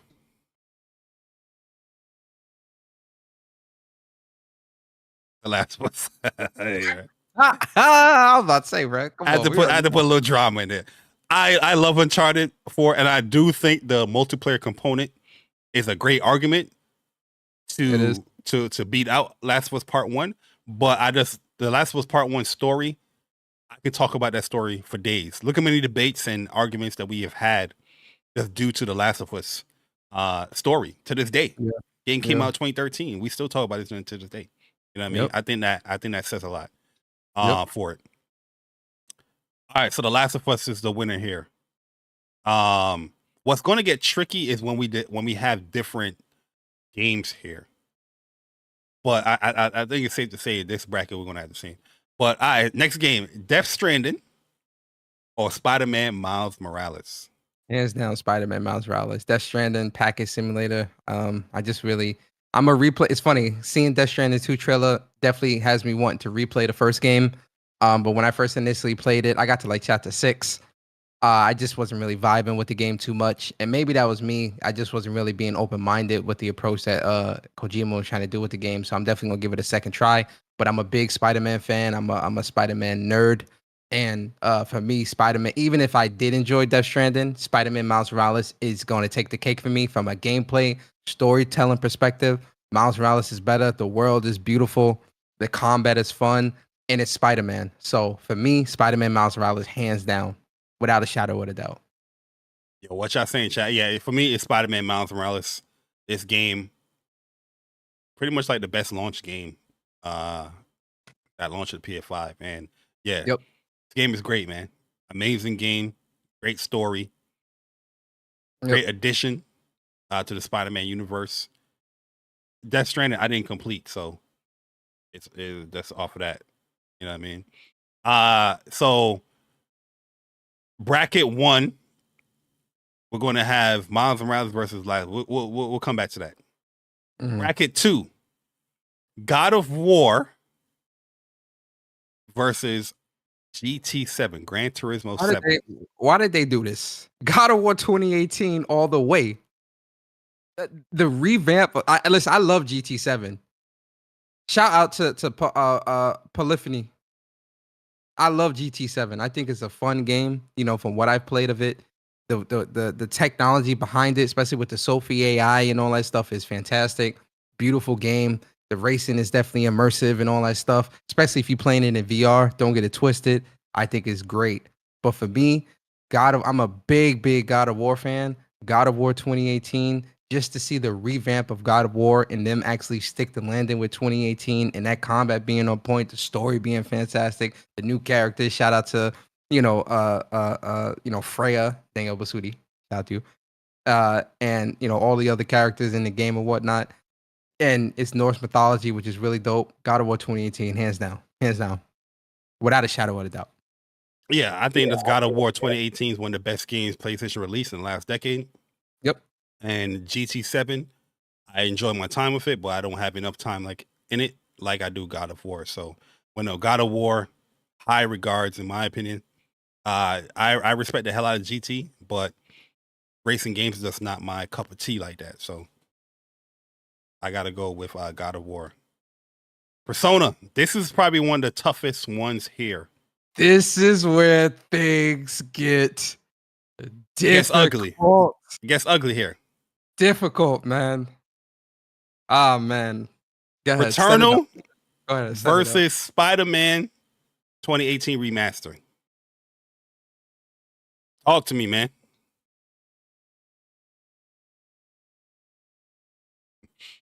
That boy's sweating.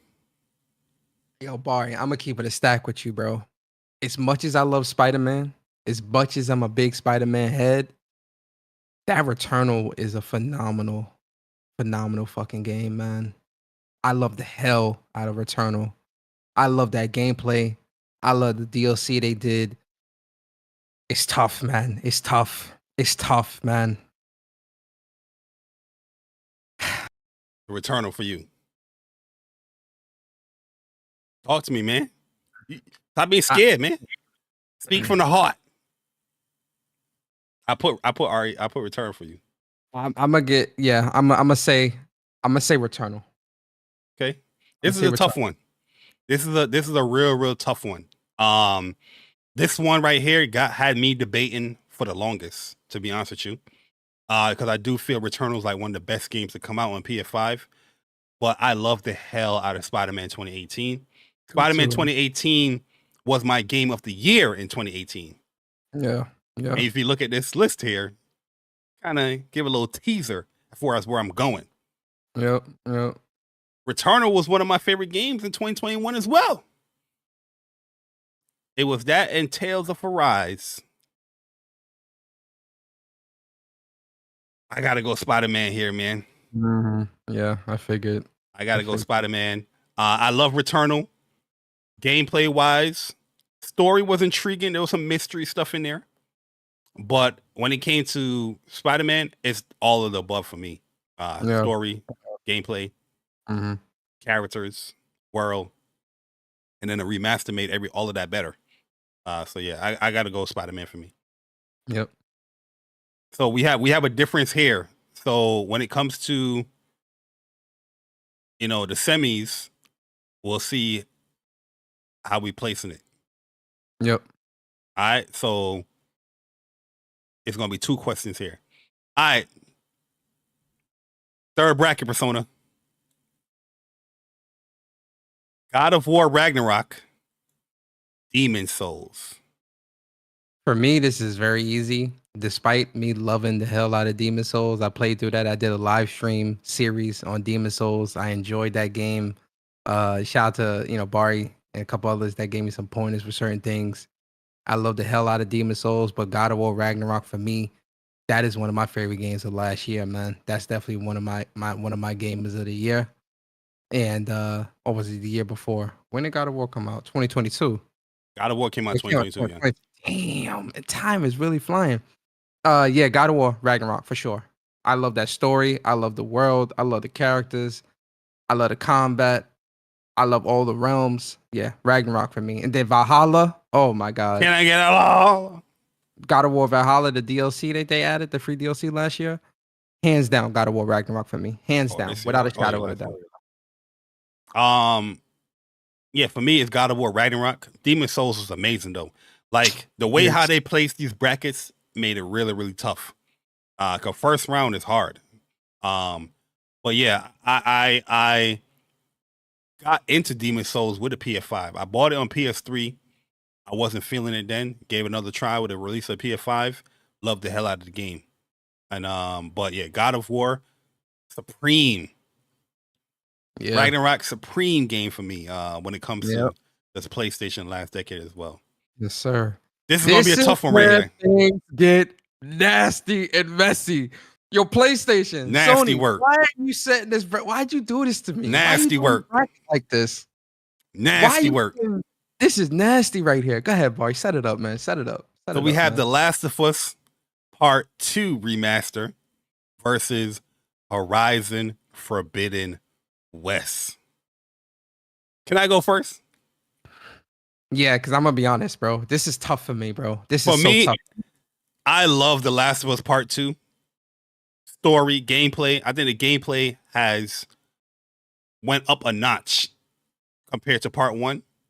But when I look at leap from a Part 1 to Part 2, visuals, story, world aspects, I got to give it to Horizon, man. Forbidden West for me. Not story-wise, I would still give that to Last of Us. Yeah, story-wise, I would give it to Last of Us. A leap. See, we're not being fair. Last of Us Part 2, the leap in not just storytelling, character development, and combat, and weapon choice. Personally, for me, I had more fun playing. It's tough. I had more fun playing Horizon Forbidden West than Last of Us Part. I love The Last of Us Part 2, but I love the hell out of Horizon Forbidden West. I do too. Like for so you going with Horizon Forbidden West? Yeah. So for me, I'm with you in the boat where like, yo, the leap from Horizon Zero Dawn to Forbidden West is like night and day, right? And Zero Dawn was incredible. Yo, no fight in the chat. No fight in the chat. The increase to, you know, the world size and the enemy types and the combat, the weapons, the story and all that with Horizon Forbidden West is absolutely mind-blowing. And this is by far, to this day, the best looking game to release in the last 10 to 15, 20 years.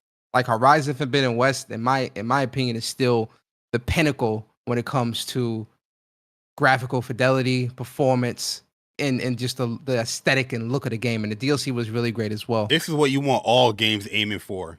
And this is a cross-generational game. Yeah. And still, it leaps and bounds can beat out a lot of the main PlayStation 5 games. Yeah. But Last of Us Part 2, man. Yo. Talk to me, man. This is a story. I've played through this game like 4 times already. I'm on my New Game Plus playthrough now.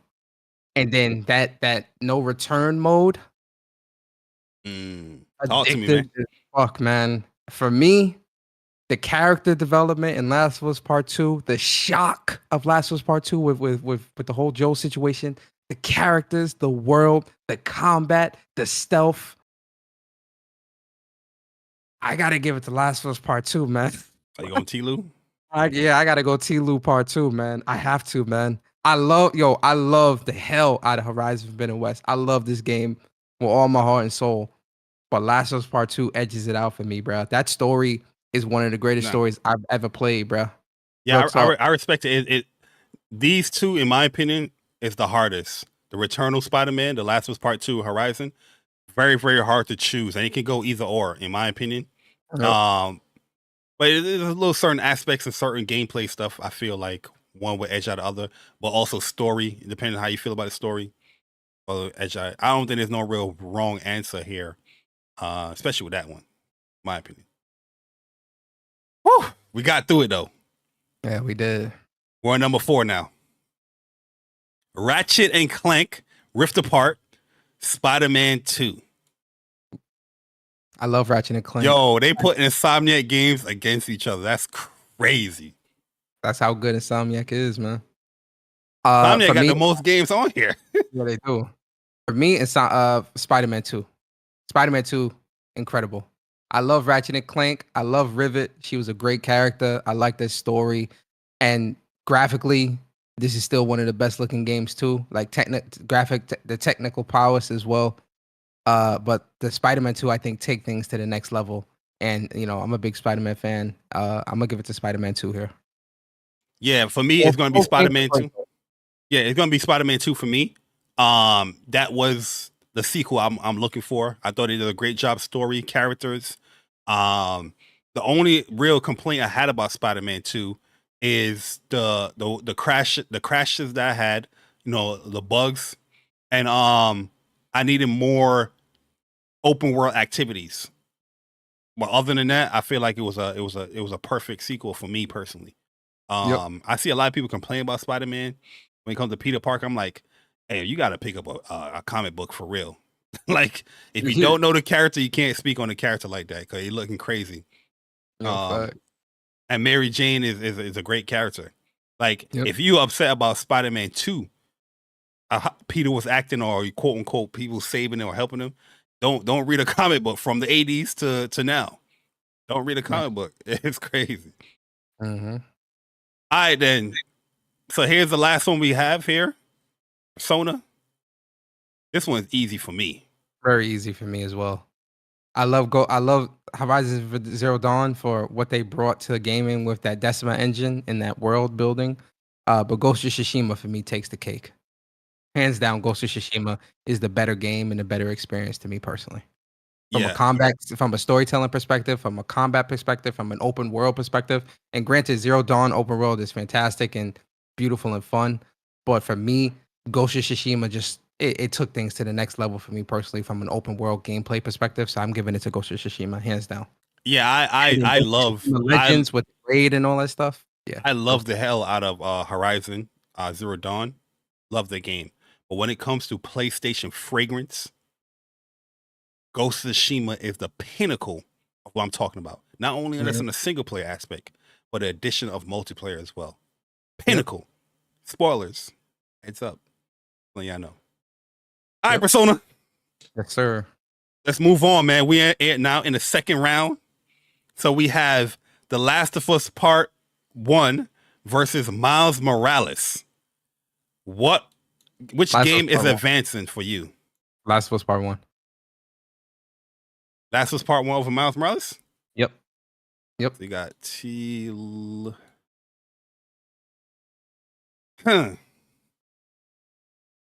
I love Miles Morales, but Last of Us Part 1 and Part 2, that is peak storytelling for me, man.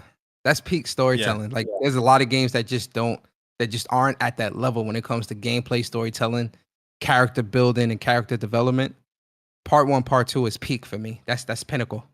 Yeah, Part 1 is definitely there for me as well, because the more I think about it, I love the hell out of Miles Morales. I play a lot of this game, but yeah, Part 1, story-wise, one of the best games ever. Part 2, I like Part 2 gameplay better. Story-wise, I feel like that's peak right there. Yep. All right.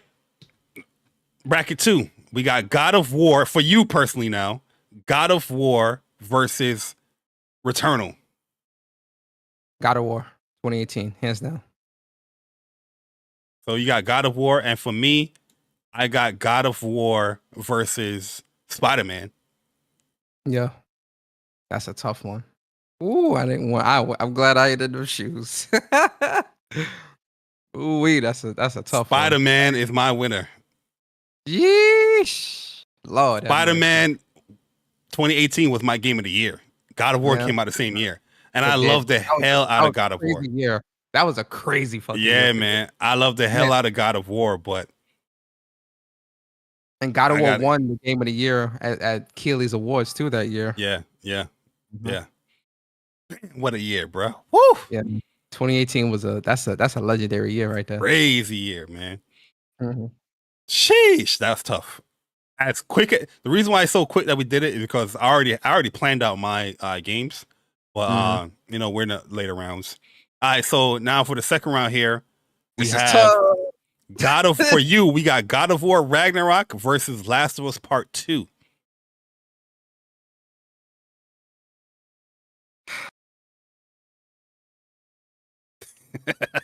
Shit. Yo, wow, bruh. Shout out to PlayStation. Shout out to Sony.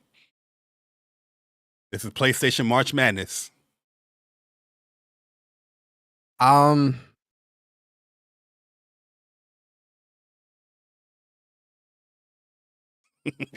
boy stuck. What?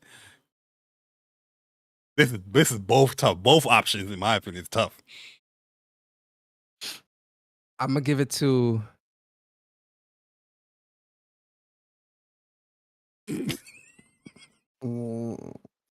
Yeah, that boy stuck. I'm gonna give it to Last of Us Part 2, man. Last of Us Part 2. Oh, yo.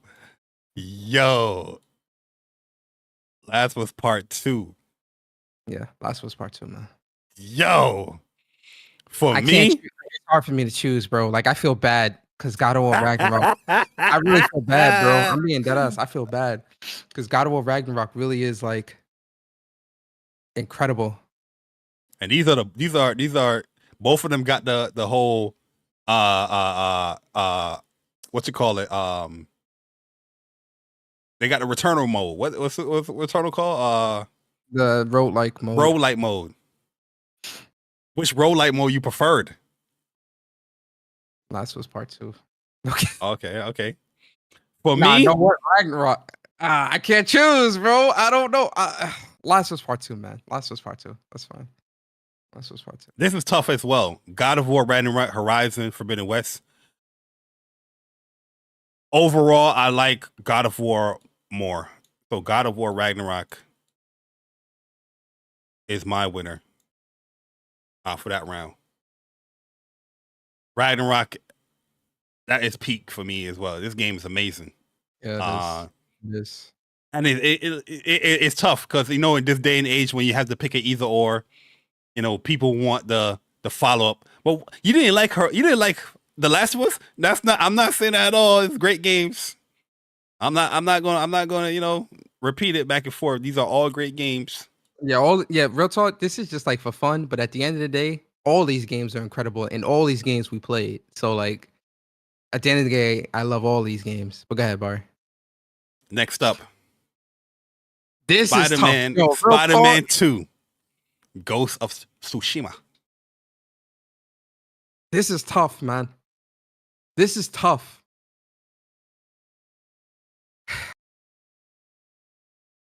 I might get killed in the chat for this, Bari.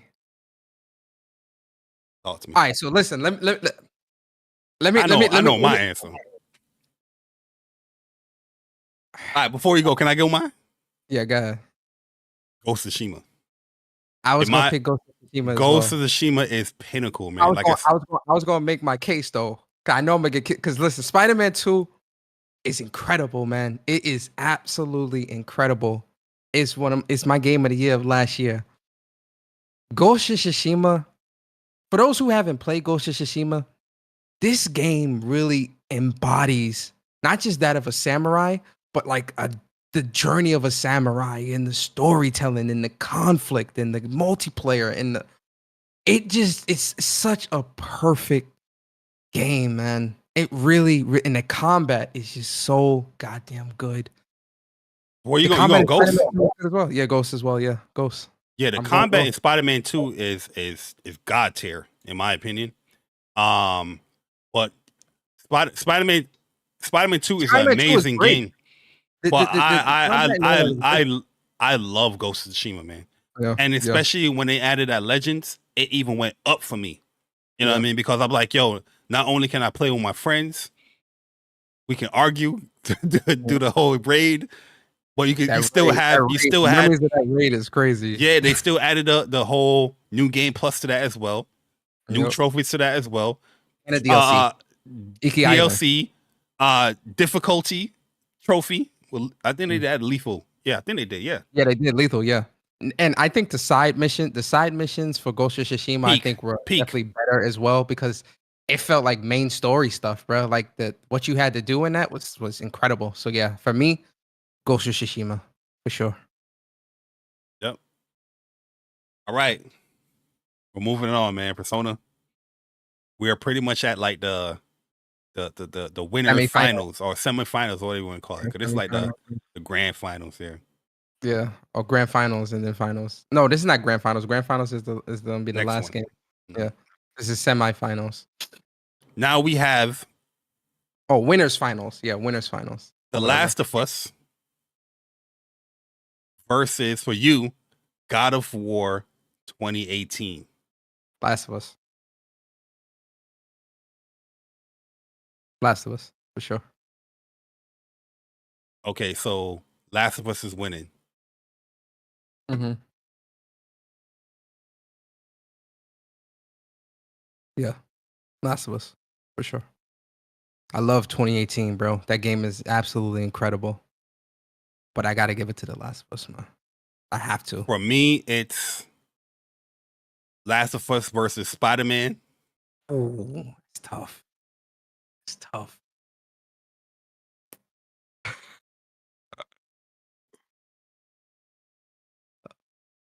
Hold on, let me fix this. It's Spider-Man for me. Yo, they gonna get you in the chat, boy. They are gonna get you in that chat.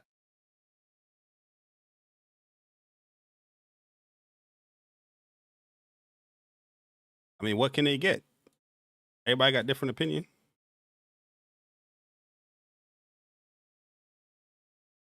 All right, so in the finals, you have The Last of Us, and I have Spider-Man on the western side of the bracket. Mm-hmm. On the eastern side of the bracket now, we have The Last of Us Part 2 versus Ghost of Tsushima on your end. What say you?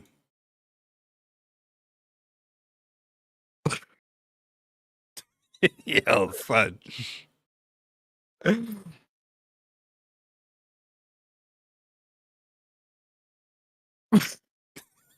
Yeah. What is this? What is this?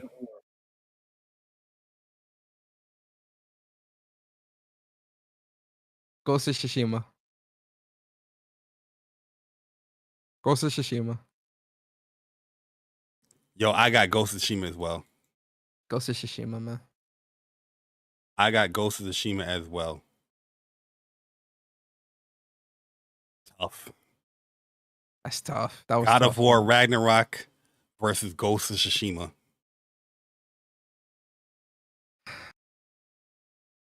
It could go either or on my end, but I love the hell out of Ghost of Tsushima, man.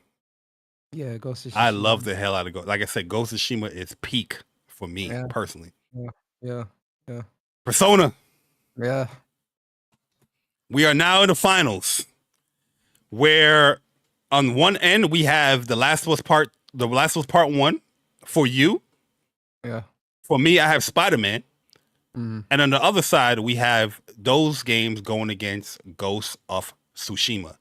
Persona, what is your ultimate best PlayStation exclusive? Stamp it. Stand on business. Stand on business. Stand on business, my boy. Last of Us Part 1. The Last of Us Part Last of Us Part 1. 1 for Persona. Yeah, Last of Us Part 1. That story, I've played through Last of Us Part 1 like 10 fucking times, man. I know that story like the back of my hand. I respect it. I love the hell out this game. That story is it's just so fucking powerful, man. Last of Us Part 1. Part 1. The Last of Us Part 1 is Persona's ultimate PlayStation exclusive. Oh, we said you asked me a question? Yeah, what's yours? Spider-Man or Ghost of Tsushima? Like I've been hinting throughout this whole bracket, Ghost of Tsushima is the pinnacle of PlayStation exclusives. And for me, I feel like Ghost of Tsushima is the ultimate, the best PlayStation exclusive out of this list right here. In my opinion. Very Single player, story, graphics, detail, combat, multiplayer, updates, performance,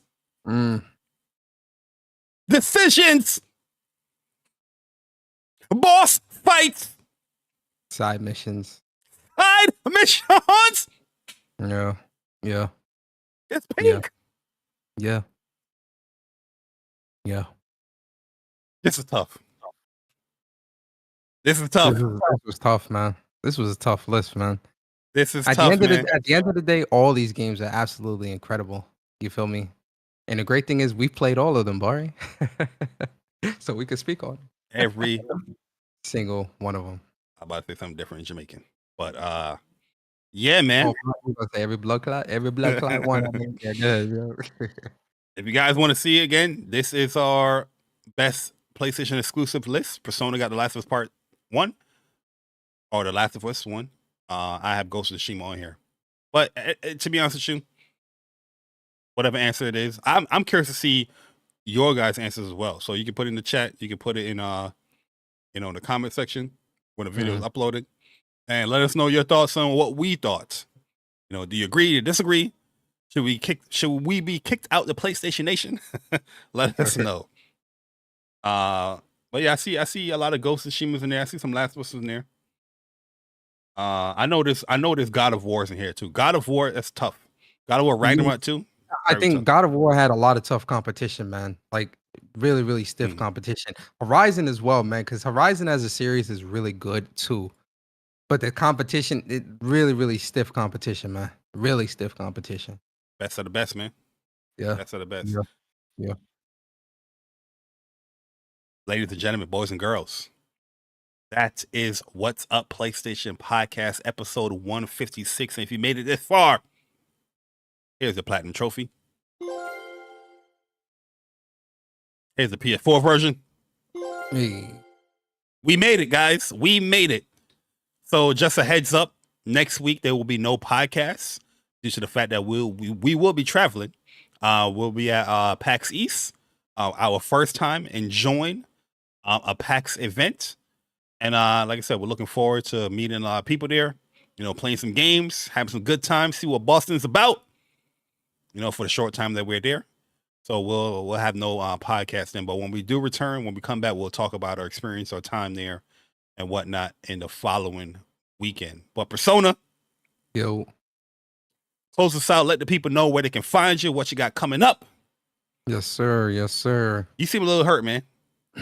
Nah. I'm just really. You seem a little hurt that you got to put all those games against each other, man. Hey, man, it's tough. That's a tough list. But nah, yo, listen. Big shout out to everybody that came through today to watch episode 156 of What's Up PlayStation Podcast live. Shout out to the WUPS Nation members. Shout out to the WUPS subscribers.